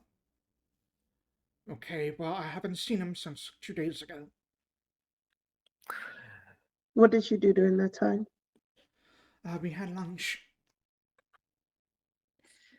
Has anyone else come asking about the doctor? No. Right. Is she lying?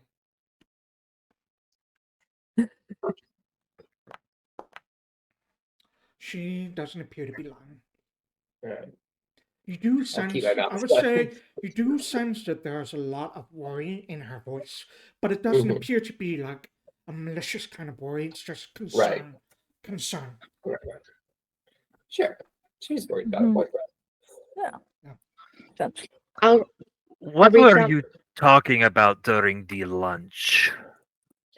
If you could give us an idea of some of the topics. We were just talking about our lives. You know, what we've been to next, what we've done before. I'm not sure any of this is relevant. It's very relevant. Trust us. we're just trying to find him, you know, and any background you can give us on him could be helpful. I mean, I met him. It's been like 15, 20 years now, I think. We both were in the university together in Cassilia. Mhm.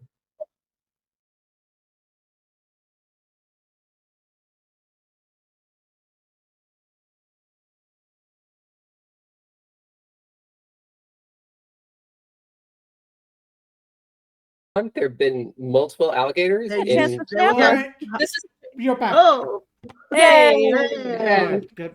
Alright. Apologies, everyone. Alright. What was the last question that was asked? Oh, we're just asking about background about the doctor. She Oh, if and then I if asked she was about part of the the experiments. experiment. Yeah. Oh, yeah. Experiments. No. His research. Instruction, yes.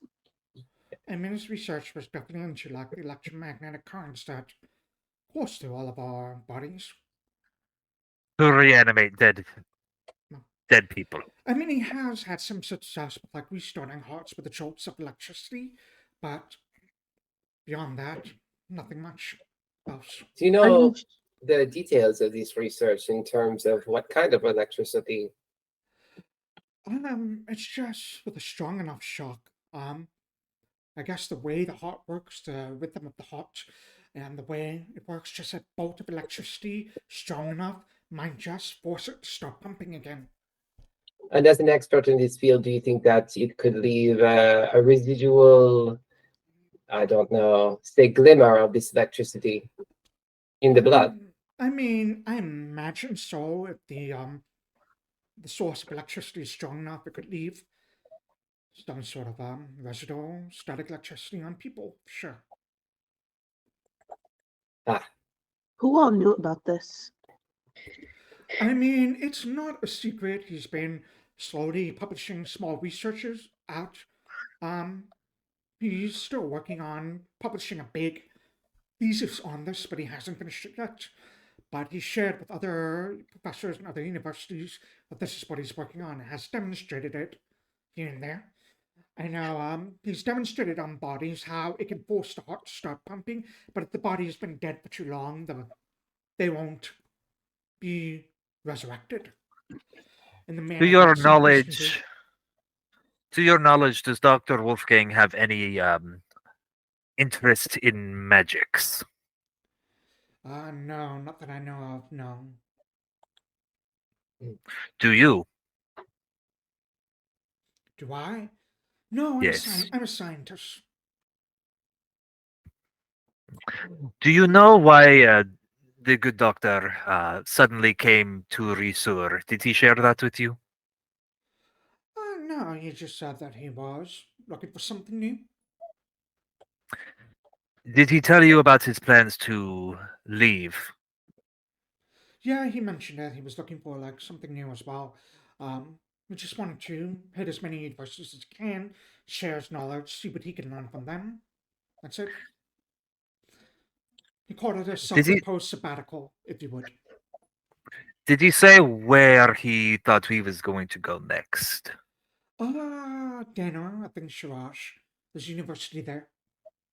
Do you know which university? Not off the top of my head, no. He tends to, when he arrives somewhere, try to visit as many universities as he can, just to get as much information as he can. This is probably a useless question, but I will ask. Is he typically a clean individual? Yeah, he's a fairly clean individual, yes. Would he walk around with blood on his hands in and out of places? Oh, I don't believe so. That's very, very unsanitary. Okay. Do you have any knowledge of any papers he might be collecting, maybe for research purposes or any other outstanding purposes? No. I mean, just his research that he's been doing. Does the name Nilasa Hume sound familiar to you? She, looks at you. No. Lou. Just Lou. Because of her higher passive perception. There's a little hint of jealousy. Who's Nilasa? Who is that? That kind of hint of jealousy that just splashes across her face. But she just says, no, I've not heard of her. Who's Nilasa? We are currently investigating under the belief that she is an associate or a partner with the good doctor. Oh, he has an associate or a partner, huh? I Oh. interject and I say, professionally. Oh, professionally. Uh, As far as we know. As far as we know, exactly. I mean, I don't know why he wouldn't tell me about her, but okay. Absolutely. It seems rather interesting. Um, Did he seem different at all? His temperament, anything nervous, anything like that lately? The last time you saw him? Last time I saw him, no. Alright. I mean, And that was- he wanted me to go with him, but I have work here that I wanted to do. He seemed a Mhm. little sad about that, but Mm. you And should did he ever just mention- the professional associate, just professional, like we really do not know. okay, okay. But have you tried to reach him in the last couple of days? No, I think last time I saw him, he said he was going to let me know when he got his passport to head to Dana and probably meet up after he books his ship so we could have like one last lunch or dinner. But I haven't seen him. I think it was. Do you know where he lives? I think it was like 2 days ago I saw him last. That's it. Does he Does know? Does no, please. Does he have a permanent residence that you know besides the hotel? Mm. No. Traveling only, it seems. Yeah. Traveling mostly. Stays at the hostel most of the time. Does he do a lot of business at the embassy? No, not that I know of. Are you sure? Yes. I feel like he would tell me if he did. He didn't say about anything about Alexias. He didn't say anything about Tia. That makes a lot of sense. You see her like brain started rolling. Oh no. Shifts uncomfortably. Yeah. Interesting. I would like to ask an odd question, and it will be a little direct. So I apologize in advance if it is off-putting or hurtful. Have there been any sudden changes in Dr. Wolfgang that have made you worried or concerned for your safety? Hmm. No. No, absolutely not. Do you feel safe here?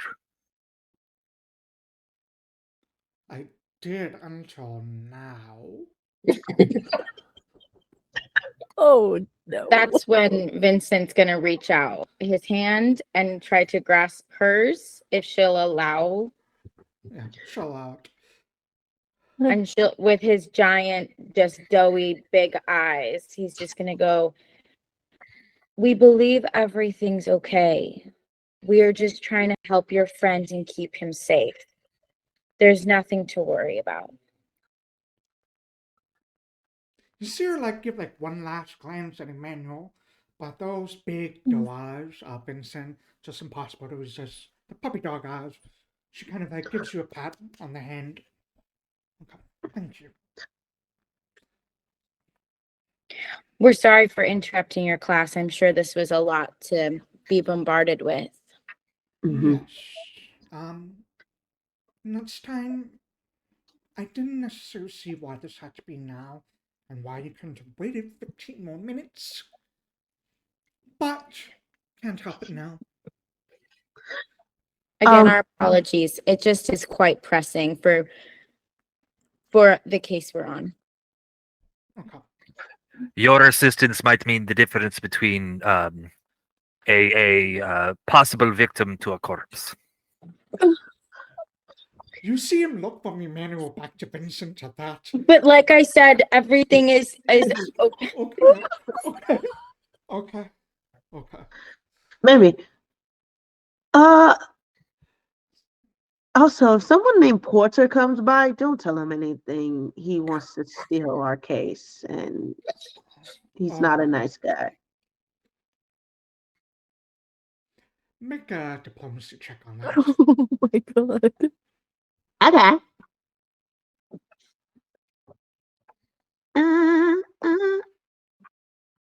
Let's see. What? Oh, it's on the hand. Mm-hmm. Diplomacy. She nods, okay. I won't say anything. Alexias, That's cool. she's Yeah. I know she is. No way, but I was also gonna re-roll it. Oh, Too You low. can I have re-roll a it plus. if you want to. Yeah, I have a +7 in that. you want So a hero point to go somewhere. We're going to be taking a break shortly, so you might as well use it if you want. Yeah. oh It's like, come Oh. on, that was not any better. That's no, it's one better. Better? Slightly better. No, one better than No. no, Doesn't make you feel No. better, but it is. whatever. It's like, yeah, I will not tell this porter anything, I guess. And we won't tell Tia. Oh, And we won't tell what are we anyone doing? else. Tia? Wait, who's Tia? Have a good day. I kind of like elbow Who's- Sanai in like Oh. her thigh. If it makes her feel any better as we're going down Ah. the stairwell, Goodfellow would absolutely say, "Who is Tia?" You see her I'm feeling a little up off the stairs, just listening down for a moment before she heads back into her classroom. I kind of would like to, though, as we're all kind of like leaving down the stairs, as everyone else is kind of like walking away and gets just a little bit further down the stairs, as she's kind of walking back to class, I want to be the last one to go. And as she goes, I just want to kind of like look at her, and I want to look at her creepily, right? I want to be a little threatening here and just give a little bit of a smile. And as she's walking back into her classroom, I just want to say, if you tell, we will know. Make an intimidation check. Thank you. We're the boy. good guys. Do. I never said anything about being a good guy. Yeah. Okay, but the way we were questioning her did not seem like good guys. No. Like, Like, didn't feel great. You see her like Ooh. take a uncertain step back, and she kind of looks like where Vincent's kind of like walking down the stairs, Mhm. unable, and just kind of gives you a very, very hesitant nod. Quickly steps Have a back good into night. the classroom. Now she's gonna tell Porter everything. No. Nah. Let's see. This is how you get things done. You intimidate people. I see. I agree. I think someone, maybe small and quiet, should stay in case she maybe goes to talk to someone, or someone comes to talk to her. Question, GM. Is this a building that my friend would be in? Not this building, no. Your Close? friend works in the entomology. Mhm. Yeah, how close would he be? It's not that far, maybe a couple blocks over, closer to the park. If what you're Um, saying, though, is that we need to stake this place out, what about, and I gesture to the mechanical bird. Oh, sure. Leave now if you want. I'm not totally sure how it works. It just seems like this is a rich opportunity, perhaps. Eh? I'm not entirely sure how it works either. I would. I would say, first of all, what is your bird's name? I'm not going to bother pronouncing that. So your pigeon, it can do two things right now. It can fly, it has to fly, and it can help you with your Yeah. disarming, thievery kind of stuff. Yeah. It can't It Yeah. can give me aid. It, can't Yeah. give you aid. It can't talk to you. However, every morning you can swap out things if you would like to. mm-hmm. So right So now probably it's not not set to- helpful. Yep. Yeah. Yeah. I was gonna. I have a someone I trust who works at the university. that maybe we don't have to tell everything to, but I would trust him to just keep an eye out. Maybe just keep an eye on her for her own sake as much as anything else. I don't want to put anyone at risk if we don't need to. Not that this Porter fellow has actually done anything to harm anyone yet, but He has actively been interfering with an investigation into a possible murder. yeah. I think that is at least indirectly harmful. And we don't know if he's trying to harm the doctor or not. Or if he is No. ultimately at fault here and is trying to cover their tracks. Mhm. I mean, I don't want to put Theo in danger, but he just works here. I only suggest it because if she knows more than she is telling us, maybe she will go someplace, and if we have someone to follow, we will have a trail, more evidence. If someone comes to question or hurt her, someone would be on this scene to hopefully assist quickly. Well, it didn't seem like she was lying, at least not to me. I'm not good at figuring that out. She did not have the fear in her eyes. People who are afraid are lying. Often. Oh. It's a very intensive, rather generalized statement. Yeah. Yeah. Mm-hmm. All right. Well, I mean, I don't. I just don't know. I mean, I wouldn't be opposed to having your friend maybe just keep an eye out as long as they don't get involved. But no, he wouldn't.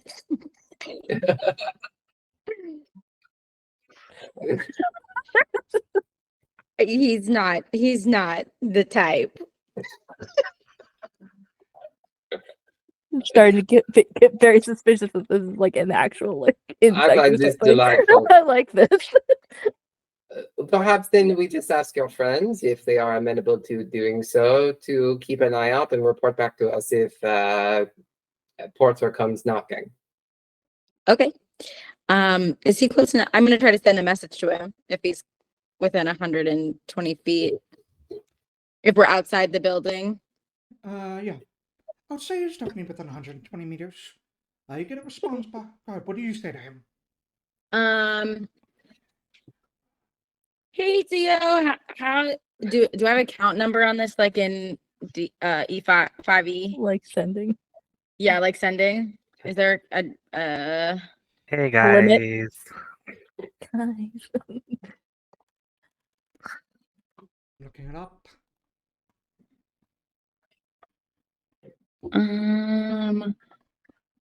It doesn't look like there's a count. They can give a brief response. There's not a count. There's not a count. Great. It's probably you can say in 6 seconds. Hey Theo, how's the bugs? I might need your help. You get a response back.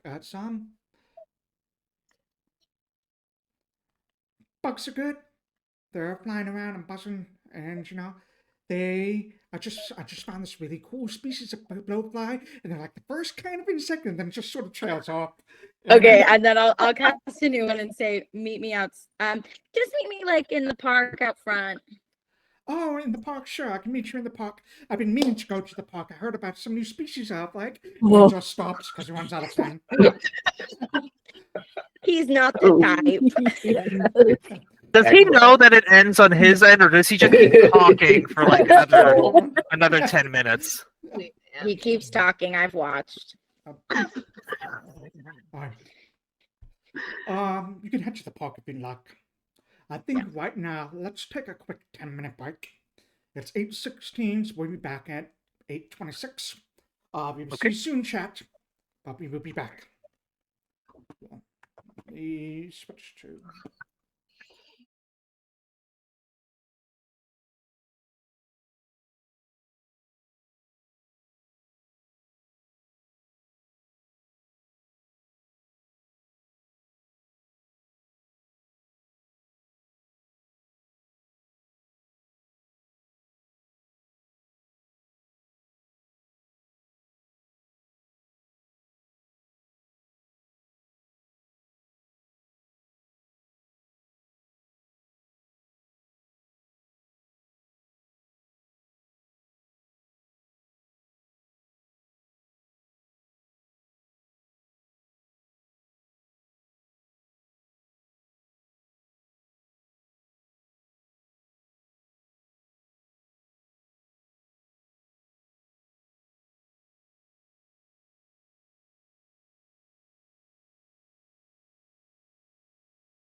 Hello, we are back. Picking up from where we left off. Our group is going to head to the park, I believe. Was that the decision? Yes, I think To so. talk to the bug Gonna guy. meet Vincent's friend. Vincent's friend, Theo. Well, the park isn't that far away. It's just like a couple of blocks down. You head down to the park. Vincent, you look around for Theo. You know what he looks like. So it's easy to find. The rest I of you figured we see. we have Yeah. picnics here often, so I figure we kind of have a Yeah. spot. Yeah, I think that's good. There's like a nice spot right near the pond. And it's by the pond because there's like a lot of water stradders and things just kind of swimming around. There's like a little bit of a lot of flowers and plants sort of growing up everywhere. So it's very thick with bug life, insect life over there. You make your way over there. It doesn't take that long for your friend Theo to arrive.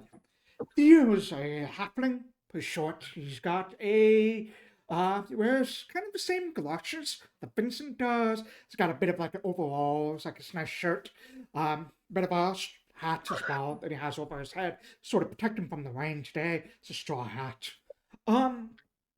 He as he kind of arrives, he kind of like pulls off his hat, holds it close to his chest, and just sort of gives you all like a big friendly nod. Well, hi, I'm Theo. I'm a friend of Vincent's, friend of mine. I'm Theo. Hi. Hello, I'm Emmanuel Goodfellow. Hi, nice to meet you, Emmanuel. I'm Theo. Hi. Hi.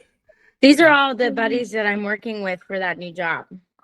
Oh, that's right. Today was your first day, right? How's it going? Going well? It's been a busy day. Busy day. Yeah. I was wondering if you could help us out, actually. Oh, sure. Like, what do you need? There is another professor who works here. I was just wondering if you could like hang out in the park looking at bugs this afternoon and see if anybody comes to bother her or if she leaves in a huff or, and then just like let me know. Sure. Like, if you want me to, sure, I'll be happy to do that. I was planning on coming here and look at bugs anyways. There's a lot of new fireflies out. And did you know that there's like some species of fireflies that they're carnivores, but they don't eat snails, but they do eat other kinds of fireflies, but not the same kind of fireflies, just different kinds of fireflies. Sometimes they synchronize themselves to each other. It's cool. We should go. Hi, I'm We'll go. Theo. Just kinda gives a We should weird go sign. find him later Yeah. when I'm off work. Yeah, that'd be great. I'll be here. Okay. Yeah, what she has red hair. She was taller than us. Yes. A lot of people are taller than us, though. And somebody, it's like Dr. Maybe a Lynn month. Kindleton, or Professor Lynn Awesome. Kindleton. Mhm. I do not know this Dr. Lynn. No, I don't think I've met her. She's has red hair, mostly in a bun, real scholarly type. she's in that building, right? And I'll just point to where we came from. Yeah. She looks Mhm. sort Not of me, the butcher big. shop, yeah. Yeah, I go by the butcher shop sometimes, They have some maggots that they let me have every now and then. Really Ooh. good, juicy and plump. Yeah. That's really cool. So yeah, if you could just like, if you see her, let me know. Oh, sure. I'll send a message to like your apartment, I guess. Or should I send a message to your work or To like, let's do the work. And it's like, also if you see a very tall, thin man with a skinny mustache come lurking around, that would be even more important. But do not, these people, Theo, okay. Okay. these I people will might be dangerous. So oh, just look at the dangerous. bugs and let me know. Okay. You know what the most dangerous bug is? Spiders. The ladybug. In 1 year, it eats over 5,000 other bugs. In 1 year. That's an incredible kill ratio to their lifespan. Ladybug. Theo, you are brilliant. I learn something new every day. Thank you. thank you. He puffs up his chest a little bit, kind of like pulls on those suspender parts of his overalls. Yeah, straps. Thank you. I'm Theo. Hi. Hi. Okay, we gotta Theo. go. We're like, there's somebody dead that we have to go help. So Oh, Somebody dead. Oh, wow. Okay. it's okay. I'll talk to you Sure. later. I love you so much. All right. I love you too. All right. Bye, Vince. Gotta give us a Thea. wave. That's Bye. my best friend. Thanks for that. Was nice. All right. I missed him. Normally we have lunch together, but we didn't get to today because I had my first day of work. So that was like really nice. Thanks, guys. Yeah. sure. He's Sure. doing us a Vincent. favor. Why not? Ladybugs eat other ladybugs. Well, according to the expert. He's so smart. You have no idea. I wonder if he knows my friend. My friend's working at the university too. I'll have to ask him next time. I don't have any We're friends hard at the together. university. All Um, I have is Big Mustard. Big Mustard? My friend, Big Mustard. Is Big Alright. Mustard a person? And Yes. okay. Okay. Is he yellow? Eh, Okay. Right. I'd like Well- to talk to you all about something really quickly. I Yeah.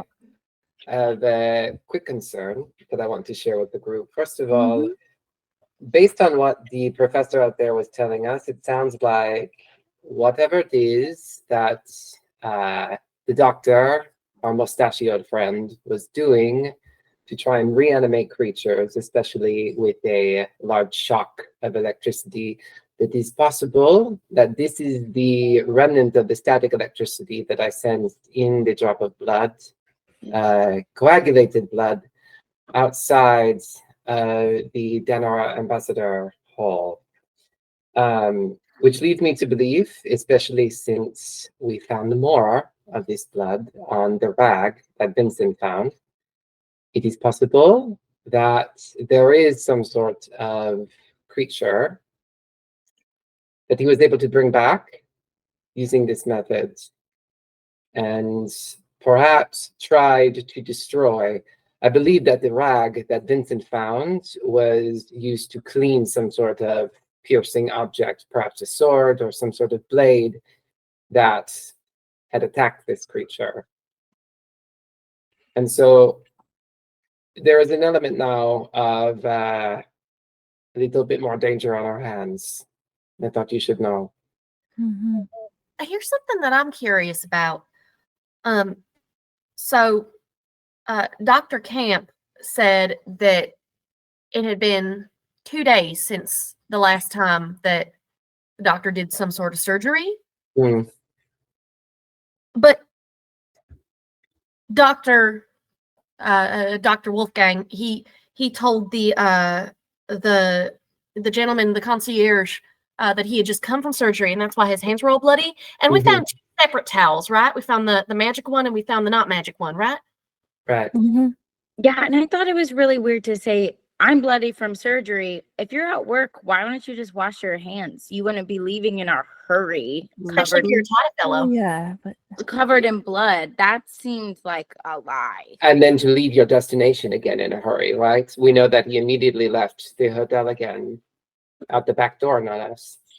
Right sounds like- around when this porter came looking for him? Or was I'm that later? guessing he and Porter probably had perhaps some sort of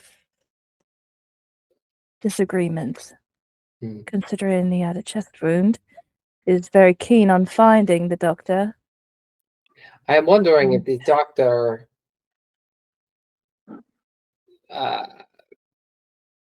I'm wondering if he was messing with forces he should maybe not have, and this porter is a part of that.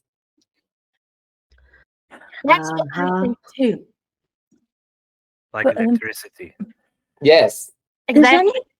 Does anybody else want to dig up a body? Mm-hmm. No. Wait, What dig were up you whose suggesting? body? Wait, a I random hit- body or a specific Let body? Vincent finish. I'm From interested. from 2 days ago, Mhm. he did a surgery on a dead body and they gave it back to the family. right? And the professor just said he's been making a lot of success and has been writing a lot of papers. I don't think it would be a bad idea to go to work, find the documents or find whatever literature he's posted, using our resources there, and then finding out what body was donated. And maybe in the middle of the night, we might do a little B&E, get the grave digger. Exhumation. We are officers of the law. I do just want to reiterate that in case some of Yeah. us have forgotten. And sometimes officers of the law must take the law into their own hands. I That was not in the handbook. There's a handbook? handbook? Didn't you see in the paperwork? Yes, there was a little handbook that said, "Here is what not to do," and it said, "1, don't take the law into your own hands." I just signed Did where it it? said get the money. Oh boy. I think it's a good idea to go back to headquarters, drop off our evidence, and perhaps do some of this research there if they have records. I also want to know, I mean, we've determined that this Officer Porter is a liar, but are there any records of any sort of officer ever there named Porter? This is something I also am interested in. Yeah. Yep. I am pretty sure he is not a real officer. Well, maybe he was once. I have a crazy idea. He did have a badge, so he might have been at one point. Yeah, Mhm. that's true. I love when Sanai has crazy ideas. I think they're the same person. And she just kind of walks up. And What? there she goes. There she goes. Don't know where she's going, but off she goes. You are the most confusing friends I have ever had. Right. Thank you. What are we looking at? It's like 5 p.m. now? Five Yeah. or 6? It's past 5 at this point, closer to 6. The sun is already beginning to dip over the horizon. Right. Is it still raining? It's still raining. Yeah. Ugh, I can't go back to so headquarters. wet. Why can't you go back to I need gifts No. for the boss and the secretary. I promised gifts. I need tchotchkes. Oh, well, okay. Here's what I'll say though. Sometimes, and my granny, she used to say this all the time. Sometimes the best gift is just a compliment or a nice story. I think that counts. I will share the terrifying story of the ladybug. Incredible. There you go. That's a gift that keeps on giving. I'm looking for a carriage. Yeah. So, hold it. Excellent work over One there. event comes to a stop near. I have a carriage. Oh, Right. You all it's climb been a into the long carriage. day. Island, yeah. We spend a lot of money. We should probably think of investing in our own carriage. I think that we could have borrowed a carriage from the RHC. Yeah, I think this is what they call a business expense. Maybe. But they also had carriages for us, and we decided to walk and then never went back Yeah, to go and get then we one. didn't. Ah, That was next what happened. time. Didn't they also say something about a boat? Yes, we have a They boat did. We available have a to us if boat. we need We it. need to go choose. Yeah. Mhm. God, that seems like forever ago. Yeah. It feels That like was 2 weeks this ago we talked about morning. that. It's almost like it's been 2 weeks. We'll head back into the carriage. It's not that long of a ride from the park to the RHC offices. Disembark. They say 2 copper for this ride. You definitely do see RHC branded carriages outside that are available with people sitting on top, just ready to take you wherever you need to go. Yeah. Next time. How much was the carriage? 2 copper for everyone. Cool. Not Okay, each, so- but altogether, just 2 copper. Ah, That's give so them cheap. 4. Oh, It was a quick 10-minute ride. The expander. yeah. Yeah. I immediately go inside and tell Peggy the ladybug story. Well, she may have left by now. It's later in the day. Is Peggy Peggy's there? still in there. She looks a little bit Oh, Peggy. harried, a little bit frazzled. She sees you walk in, and she immediately cringes. You should go speak to. Oh, Nar. Okay. nar. I have to give him a gift too. Did you know that a ladybug eats 5,000 bugs in a year? I did not, but you better hope the dove doesn't eat you. Because he's foaming at the mouth. Last time I Oh. saw him. Oh, that would be a way to die. Now, Peggy, is that for all of us or is that just for I think all of you, but he Oh, looked shoot. especially angry about. For a good fellow there. I have a feeling I know what that's about. I have a solution to this problem. Oh, You I all- can't wait to see it play out. You all stay here. I will go up there. Come in like 5 or 10 minutes later. Wait, What? What? are you doing? wait. Before you leave, I'm gonna cast guidance on. Alright. Last a minute. You better. Well, I don't know. on how many- Emmanuel. Last Yeah. minute, I think. What does your guidance spell look like when you cast it? I think it's like that handhold that I tried to do with Dr. Lynn. It's like a handhold or a deep eye contact, even from across the room. If I don't have to touch, I can't remember. And my eyes just kind of like get a teensy bit bigger. And I believe I have a necklace on that kind of glows. If I'm not Alright. So guidance is gonna last for basically 6 seconds. Yeah. Lasts until I end run of up the the next turn, which is Ah. 12 seconds. Yeah. I run as fast as I can up the stairs using the guidance. You bolt up the stairs, towards Duff's office. You felt like a little bit of warmth just sort of like in your body as Vincent casts a spell. Vincent's just impossibly cute and lovable. That's just, I feel good. I feel good. You run up the stairs, and as you reach that second floor, all of that good feeling just washes away from you. Oh boy. Downstairs, anyone for a little pick me up for I'll- before. I think I'll we should go be listening at the door. Why are we still standing Yeah, here? I take Yeah, I I'm take a going. cigarette from No. Alexias. One down. I Vincent promise takes a it will cigarette. make you feel like you're on top of the world. I don't Like, it's light like- it though. it's like, I just please, no copy smoking the in here. movement. Smoke outside if you can, please. No, Of I course, don't of light course, it. of I course. just copy the movement. Yes. Yes. Alright. Roll head upstairs. I knocked Emmanuel, on his door if it was closed. come in. I open the door, walk in, and close it behind me. You see Doc is sitting in his chair as he enters, just kind of leans back, and he's got like this big wad of tobacco in his mouth and just spits it in a spittoon close by. And he grabs his cane and just starts sort of using it almost like a fidget spinner as he watches you. Just Oh. Sir Goodfellow, I didn't expect to see you until tomorrow morning. So suppose it is appropriate that you've come now. Where are the rest of your companions? They are downstairs. I am the one who made this decision, and I will be taking the brunt of the punishment. Dahlia did attempt to stop me. I acted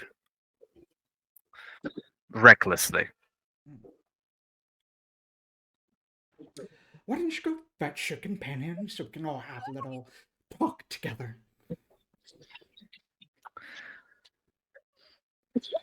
Yeah, we're all right outside the door. Yeah, we're- I don't know that though. I feel like a conversation just between you and I would be more conducive. After all, I am the Oh, one who made this you and I mistake. are going to have a conversation, but I would like the rest of your team to hear it.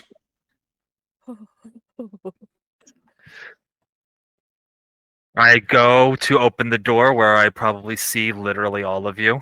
Yeah, call that. Just pausing in the car. Yes, yes, Yeah. yes. Oh. Lying prone before. Oh! Everyone just collapses, tumbles into the room on top of each other in a pile, in dark distress. You can hear the sound of like grinding teeth outside. Oh boy. We're in so much trouble. Please have a seat. I wanted to talk with Sir Goodfellow about some stuff. I think it is appropriate that you all listen in, as opposed to listening at my door.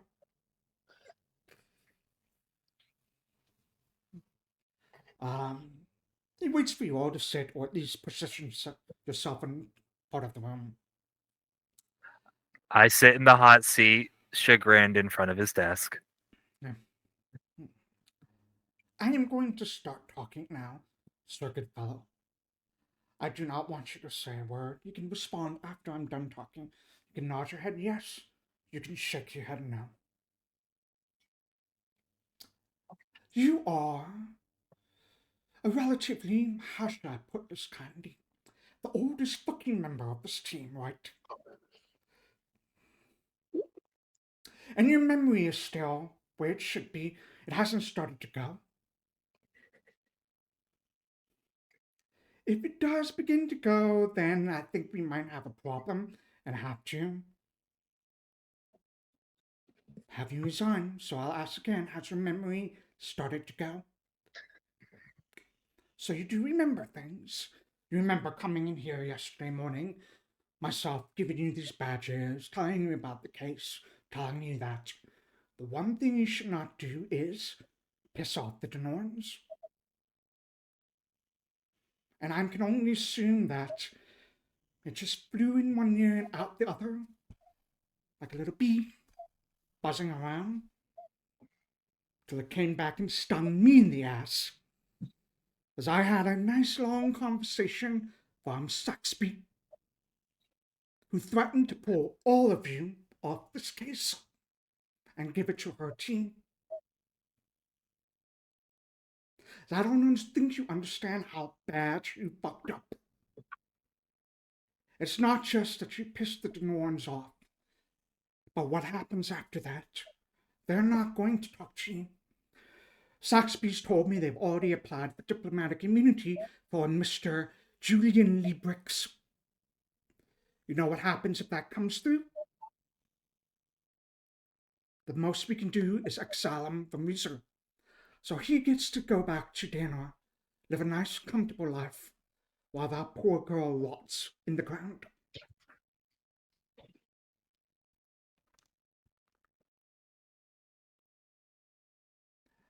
Think about that. The next time you decide to open your mouth and say stupid things. What you say and what you do affects more than just you. It reflects on the constabulary. It reflects on your team members. And it can hinder your case. It can prevent justice from being served. And we all want justice to be served, right? You have to remember, Sir Goodfellow, and I think no one knows this better than you, everybody lies. When you accuse them of lying, they are not going to take well to it. They will clam up. I doubt you get any more information from anyone in the embassy. In fact, I'll prove to you right now that everybody lies. Remember when I said you would have a chance to explain your side of the story? I lied to you. I get the fuck out of my office, shut the door behind you, and fix the mistakes you've made.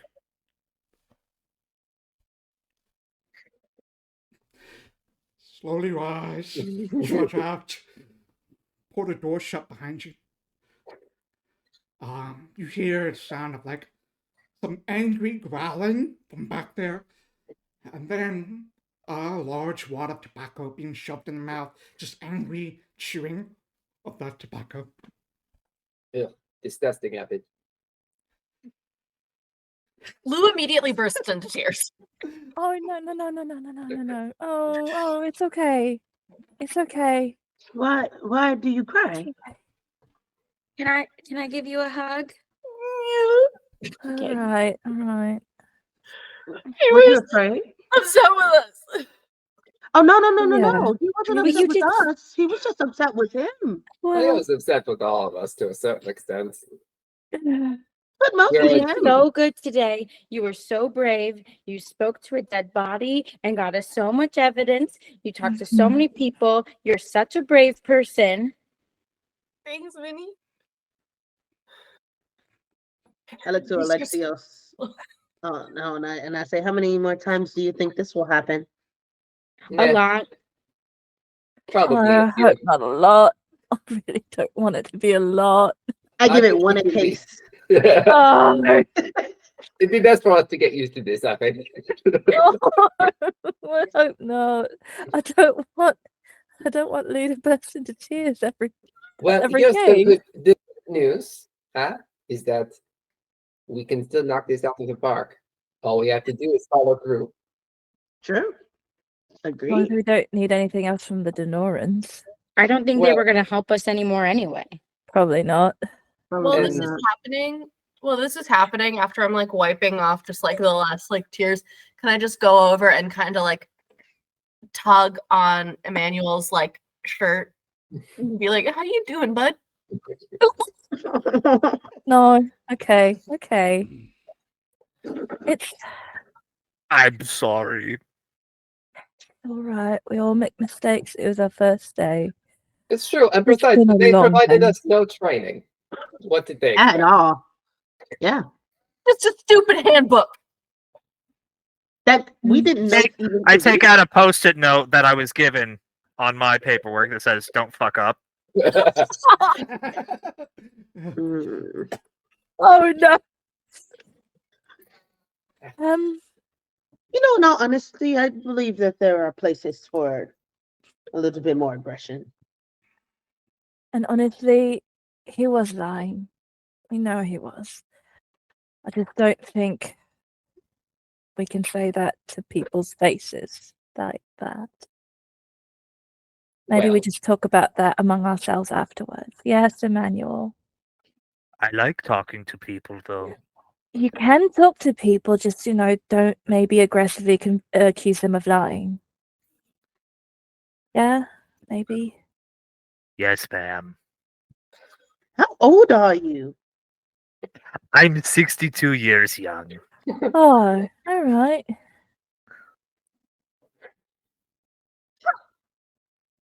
might I Well. suggest we do a little bit of work, get our minds off of things, huh? Yeah, we have some stuff we gotta put into evidence, definitely. And a little bit of research we are trying to do here and see if there are certain records available, huh?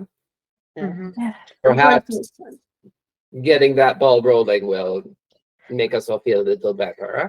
Yeah. Mhm. I I'm going to go just, find out if there is a porter. I just want to say I am sorry because we are all going to be friends, Oh, and I'm right. Ah. You can still look. You still have Lou again. Oh, it's all right. It's all right. It was just real nice. Yeah, you're very nice. You really are. I want to be a good detective. And we all do. Yeah, we all do. So let's get all of this sorted. Tomorrow's a new day, and maybe someday, when he's in a better mood, you can tell Delft about the ladybugs. Yeah. And maybe there's food. I've been eating all Oh, I day. haven't eaten in so long. The meatballs. Do you want my hoagie? It's perfect. No. There has to be something in the break room. I'm going to write him a note. I go to my desk and I do write a note. It says, "Dear boss, I'm very sorry. Did you know that ladybugs can eat 5,000 bugs in a year? I'm going to go with Sanai I and slip it under his door. check out the records and see if there is an officer by the name of Porter that's worked for the RC. That's Peggy my would be the interest. best person to talk to about that. So, while some of you go to the break room, there's definitely some stale bagels and donuts that have been out there for a while. Other like breakfast pastries. There's not much else. They're still in the process of stocking up new offices and everything. No refrigeration either. So, some of you are writing notes. Alexias heads downstairs to talk to Peggy about Officer Porter. Yeah, I also Okay. went with him. So yeah. Alright. Two of you. Anyone else going down or three? I wanted to check if we had messages because we told several people to leave us notes. Okay. Peggy would also have those. So, whoever wants to head down, talk to Peggy can head down and talk to Peggy. Alexias asked first, and you're going down and talk to Peggy too. Lou, is that when you raised your hand? Yeah. Okay. Great. Yeah. Alexias, you asked Peggy about records for Officer Porter. She says, she notices that Emmanuel's not here, and she just kind of like cringes, and she's like, I hope he wasn't too hard on him. I know it's your No. first day and all, so you'll get the hang of it. He will. I have full confidence that everything will be okay. I believe in you. I believe in you. Officer Porter, was it? Yes. Yeah, I don't believe I've met an Officer Porter. Let me check my records. And she pulls open a cabinet and like her desk, scrolls through it. I'm still missing some of your paperwork, by the way. Make sure you get that to me. You know, I wanted to say, you said you had dropped off paperwork for me, but I did not see it. Oh, I put it on the desk. My bad. I must have made a mistake. No. I can It get is you all a right. new copy up. I'll have it on your desk first thing tomorrow morning. Many thanks. Right. She continues scrolling through. It's like, no, there's no record of Porter here. I would know if there was one too. I don't see. Of course. That is very strange. There have been reports in our field work of someone masquerading as an RHC officer. He calls himself Officer Porter. Tall man, thin mustache. If you hear anything else of this, will you let us know, please? I don't. I can ask the other team to keep a lookout for them. Someone named Officer Porter as well. Tall, thin mustache. Yeah, Yes. I'll see what I can find. Peggy, how I easy haven't is heard it to anything. get these badges? Badges are not easy at all. I mean, they're all brand new. Well, he has a badge. Oh, That well. is true. That he flashed one. I mean, this is Flint. You could probably get something somewhere if you look hard enough.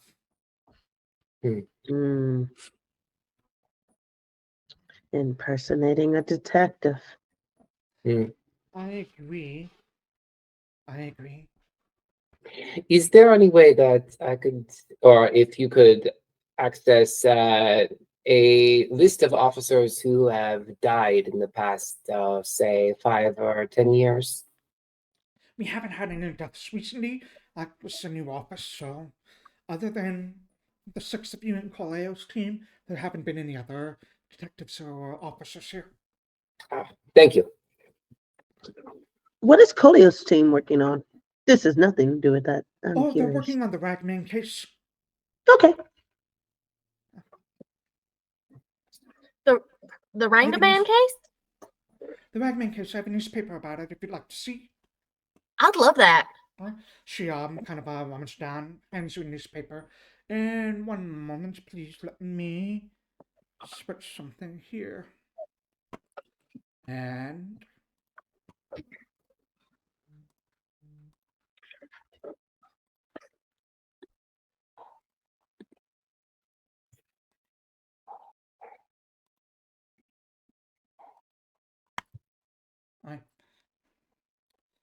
you should see something in Foundry. Oh, Oh, nice. Oh, man. fancy. EDF.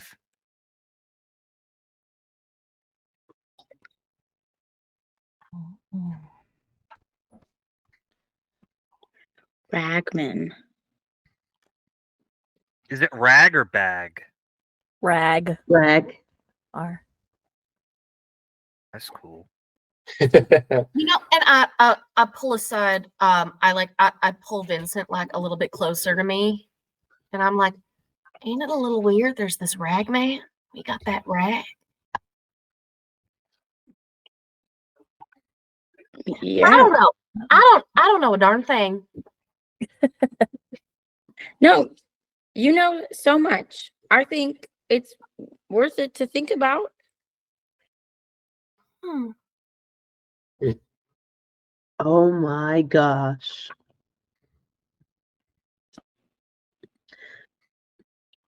Peggy, if I could ask you some other questions, please.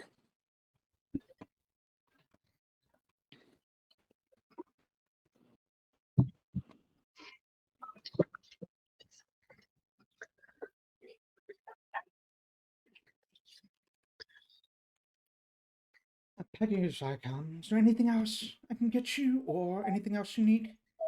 If I could ask, Yes. did we get any messages while we were out? No, we haven't yet. But I will let you know as soon as I do. Thank you. And then also, actually, GM, would Vincent know where medical reports would be, like in a newspaper or a medical journal, a local? Definitely medical journal, probably at Poduet University, which is the center of like knowledge in Flint. It's where a lot of doctoral students end up serving time. Okay. It sounded like a prison, but end up working at. Yeah. Okay, so that if we wanted to find any journals that the doctor was posting, that's where we would. Probably there, yeah. Okay, thank you.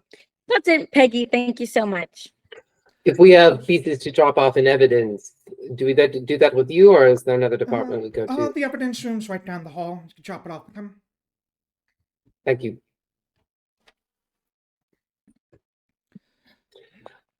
I will head out back to find Emmanuel and grab the magical egg.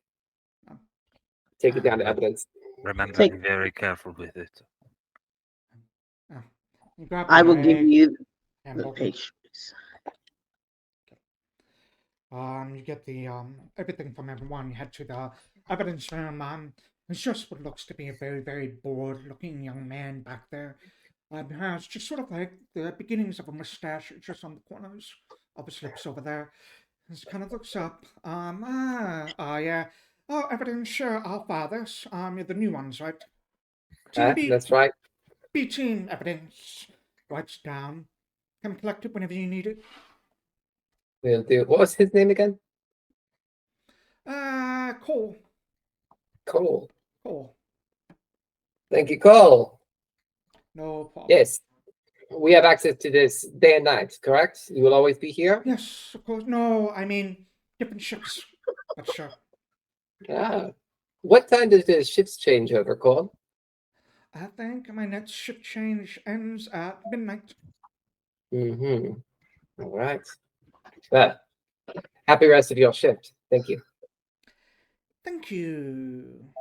And just kind of like worms a finger up into his nose as you leave. Yes. I love Cole. This gross kid. I'm sure well. Peggy looks as you come back. It's like, there's a reason he's on the night shift. He seems like a fine chap. All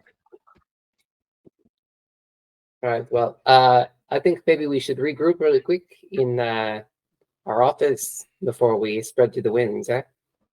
I think so. Lou, did you read that mayhem section on that paper? That mayhem section. It was talking about the Gail. Gail. Gail. That's something to tell everyone about when we're regrouping. Did GM, did we all get a newspaper? Like, can we just say like Peggy gave us all newspapers, or was it just to them? You all gave. It was only one newspaper, so it was for you Yeah. all to Okay. share. Yeah, Cool, cool, cool. I'm trying to. I add actually that haven't one seen it for yet, in. so I have no idea what this says. What did this newspaper say? You seem Oh, very look. excited. Guy Goodman got married to Faith Unites. There's. yeah. I was just gonna say that the other group is working on a case about a person who's going around and killing people, and I think it's the guy that Dr. Vaughn has created. Hmm. What And makes she you puts her feet up. solve it? What leads you to this conclusion, huh? What is in this paper? Well, so this team is working on something called the Ragman case, Mhm. and it's this. And I'm also just opening this really quick so I can give you correct information. That's just like leafing through it. I would say Uh, read it out loud for the benefit of our chat. So, Sure, yeah. Oh, yeah. So this is from the Flint Tribune on the first day of spring, 500 AOV. Murder. The serial killer known as the Ragman has grown more active and is believed to be responsible for the deaths of 4 citizens of the Flint citizenry over the course of the last 3 weeks. Flint police continue to investigate and assure the populace that they have the situation under control. A Yaroslavl veteran speaking to the Flint Tribune on condition of anonymity claims he saw the same pattern of wounds on fellow soldiers in the last war. Dead guy come to life. It is yeah. certainly seems to match up with some of the things that we've been dealing with today. And to Vincent's point, there's a small section on mayhem. And remember, I was telling you about Gale, that terrorist. A rash of 18 small fires in Parody Lake is believed to be arson. So far, the burns have killed over 40, but fire responders have managed to keep them from spreading. The fires seem to target factory owners, even the occasional factory outbuilding, and are believed to be the work of Faye terrorist Gale. Do you think maybe that the factory owner who got our unfortunate friend out of prison is in danger? It's possible. I mean, I don't know what this terrorist is after, but they seem to target large groups of people, and there ain't no sort of nuance. I don't think Gail's the bad guy. I don't either. Why not? I just think that if somebody is targeting people in charge, it sometimes tends to be because they're not treating people well. Mm-hmm. I don't know if that's right. I just kind of have a hunch about it. All right. Well, you'd said that it was this Gale person who had encouraged our unfortunate friend Nilasa to thief from the Yes. Denarians. Yes, she was doing it for this Gale. Mm-hmm. I don't know if you guys read the child book story of Robin Hood, but that's kind of the energy I'm feeling from this. Robin Hood is Still. canon.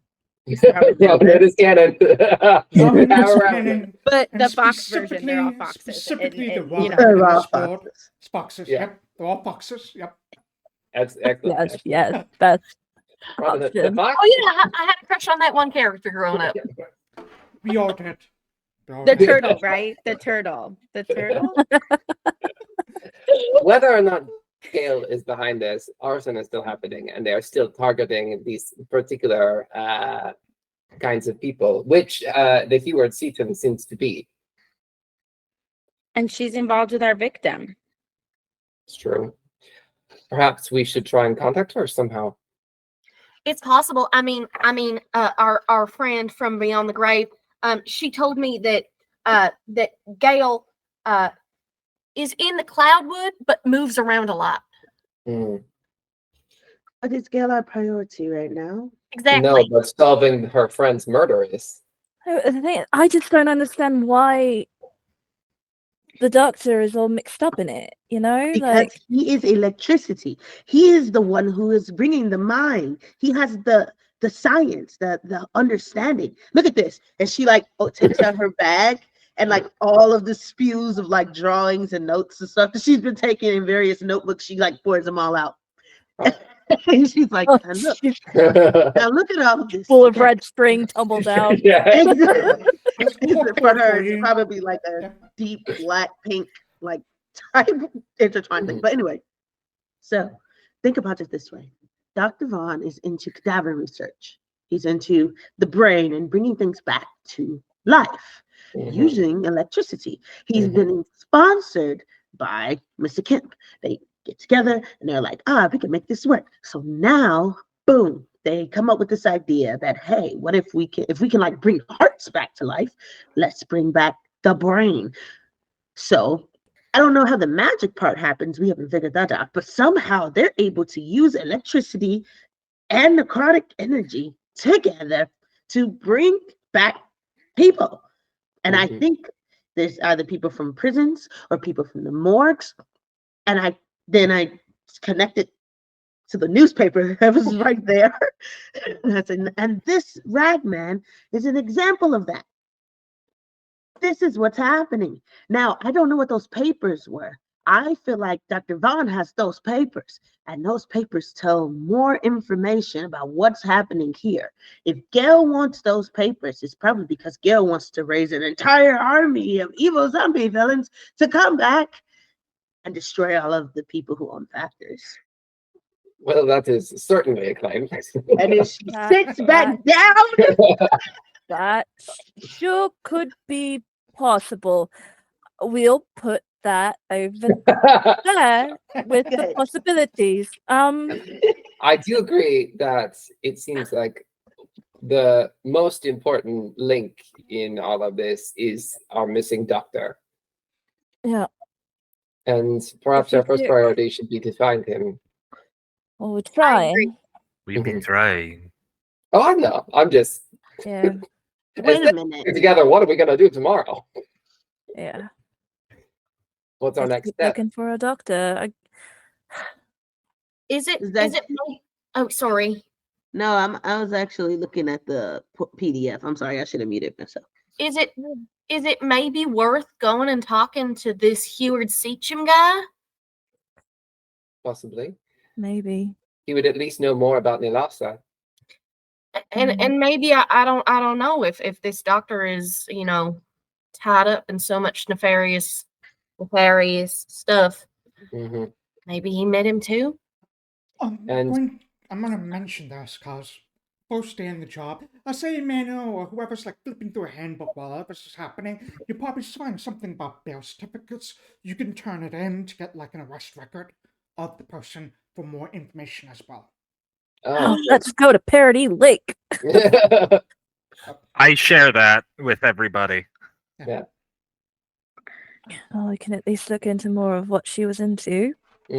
So we should also go to the prison and get that arrest record. Hmm. If we get the bail certificates, yes. Why can't we call? There's no phones. We don't. That doesn't exist. Right. What is all? Right. Sanai is from the future where we had phones, and she's just not about this. Not having it. Whimsy. She has You the might not brain be able to power. call, but there are couriers you can send out to request Great. information I can do between that. things. Yeah. So But you it sounds could, for like as a example- group, we are getting ready to disband for the evening. Correct? I'm Mhm. sleepy. It's late. Yeah. Someone needs to eat. I thought you got all your nutrients from those cigarettes. Oh, they do. I'm not hungry, but I know the other two are. Oh, that's true. Solving I'm cases fine. is very difficult. I could go all work. night on cigarettes and coffee alone. I mean, we should probably also try to find out who DW is on that receipt. Yes. Whatever she was DW, into yeah. there. Number 3. Dr. Wolfgang?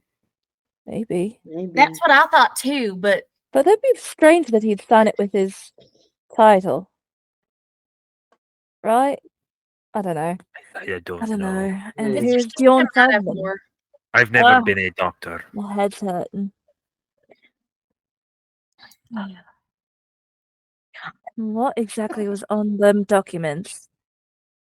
Yeah. I nudged open a door at the consulate, and that room was a mess. Whatever was on those documents, the people, the people who we pissed off, The Denarans. the Ignorance. Narans, they wanted that secret. Tell me, Yeah, said obviously. you nudged open a door at the consulate Yeah. and it was messy It was- inside. Yeah, that's The got my consulate's office.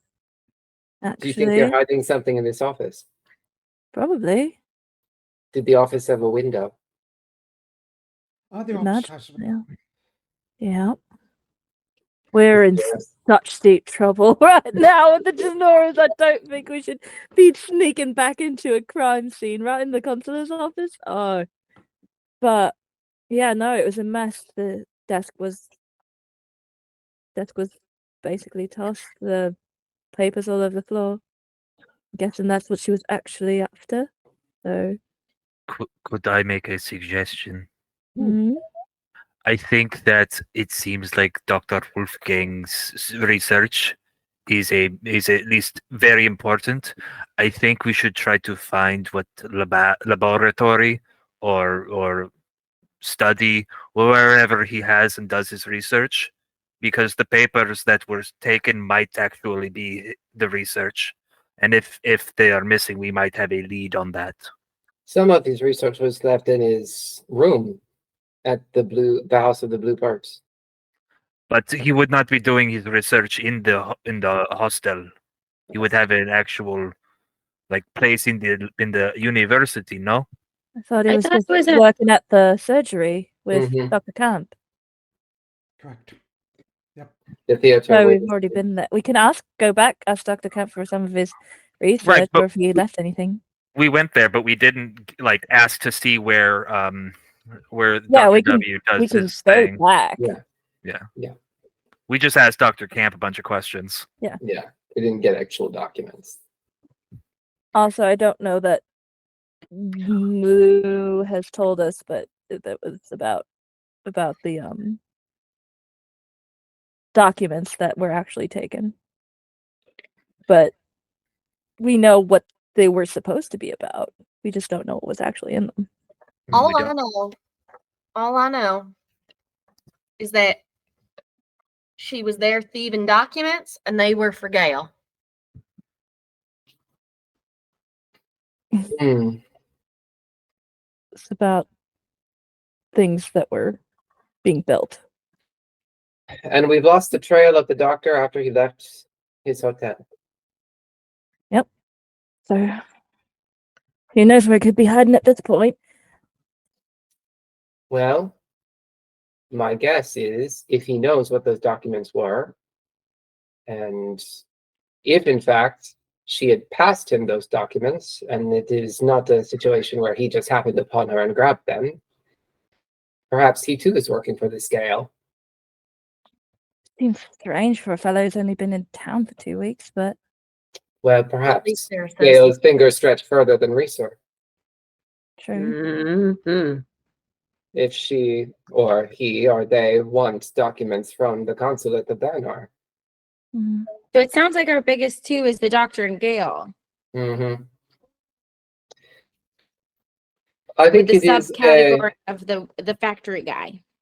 I think Heward. it's a smart idea to go and ask questions of this Heward, but I also think that it would be worth our while to investigate the Cloudwood and try and find the scale. I would agree. Just got It will be dangerous. Yeah. That's okay. Probably don't want to be flashing our badges around there so much. And once we find this information, this will help us solve Nilus's murder. How? If we can find the doctor and if we can find the papers, perhaps, and I believe that it is possible at least that he has taken them to Gale. Oh, got it. And something that the consulate didn't want to be found out or left, which I think is also because she was shot. So Yes. who shoots somebody for just thievery? And Yeah, no, someone I- in there's playing around with necromancy. Yeah, that seemed really extreme to me. If a employee was stealing stuff, I'd just be like, no, fired, calling the police. I wouldn't shoot them. It is because you're not from Danor. This is how they operate. Okay. What if it is Dana then who is making the weird reanimated people? It is a possibility. Ah. Well, we know Liebrix lied about what was stolen. We know he lied about where he was when he shot her. Danorians do not believe so much in magic, though. They would be interested in this electrical research. It's interesting then that Dr. Wolfgang was planning on going to Danor next. I still think the entire circumstances of him coming to Risur, to Flint in general, are suspicious. He I comes agree. out of nowhere, is doing very unethical research, and is involved with, it seems, a number of suspicious characters. There's whatever is going on, I would say he is not an innocent party in this, Mhm. And he knows it. which is why he's running. And I'm at least working off of the suspicion that Porter was a associate or co-conspirator who is trying to take what he got, probably cut off all of the loose ends, and then get away safely in the night. It is an interesting theory. I'm basing it off of little except a very vague evidence, but that is currently where I am thinking. It is either that or the zombie uprising. So, No. I like The my zombie theory. I like mine. It is a very course. important situation. We'll explore that. Maybe Let's in the say- long run. Let's say that you might be right, but let's hope that you're not, purely because zombies would be bad for people. That's Yeah, true. especially if they're out there killing random civilians, like the Ragman. Yes. Mhm. Yeah. We just So- don't know enough yet, so hopefully we can find the doctor. Hopefully tomorrow. I don't know. Yeah, I least- think tomorrow. We've got yes. some I leads think for we all need some rest. Maybe. Begin to wind down your night, knowing that you will have to meet again in the morning. As you exit, you can hand over the bail certificate to Peggy. She'll say that she'll get a courier run to Pody Lake, whatever police station I was from, and get that information from you to be here first thing in Yeah. the morning. And she asks you, do you want to keep the body? The coroner brought the body here for a bit. If not, we're going to release it to you. No, I would love to look at it again. Yeah, I think we should keep it. Okay. We can only keep it for another day or so. So it'll be here in the morning when you want to take another look, but Or will it? No. All right. Dun, dun, dun. Yes. Reanimate. One more day should be plenty Zombie. of time with the dead body. Thank you. we'll make sure the body's kept cool, no one disturbs it, and you take a look at it again. Thank you. Have a good night. See you in the morning. I know today was rough. It'll get better. Give us a All smile. right. Thank you, Peggy. Peggy. Thank you, Yeah. Swear to God, if anything happens to Peggy, I will riot. You all head out, give each other some goodbyes, grab into the RHC carriages that can take you to your homes free of charge.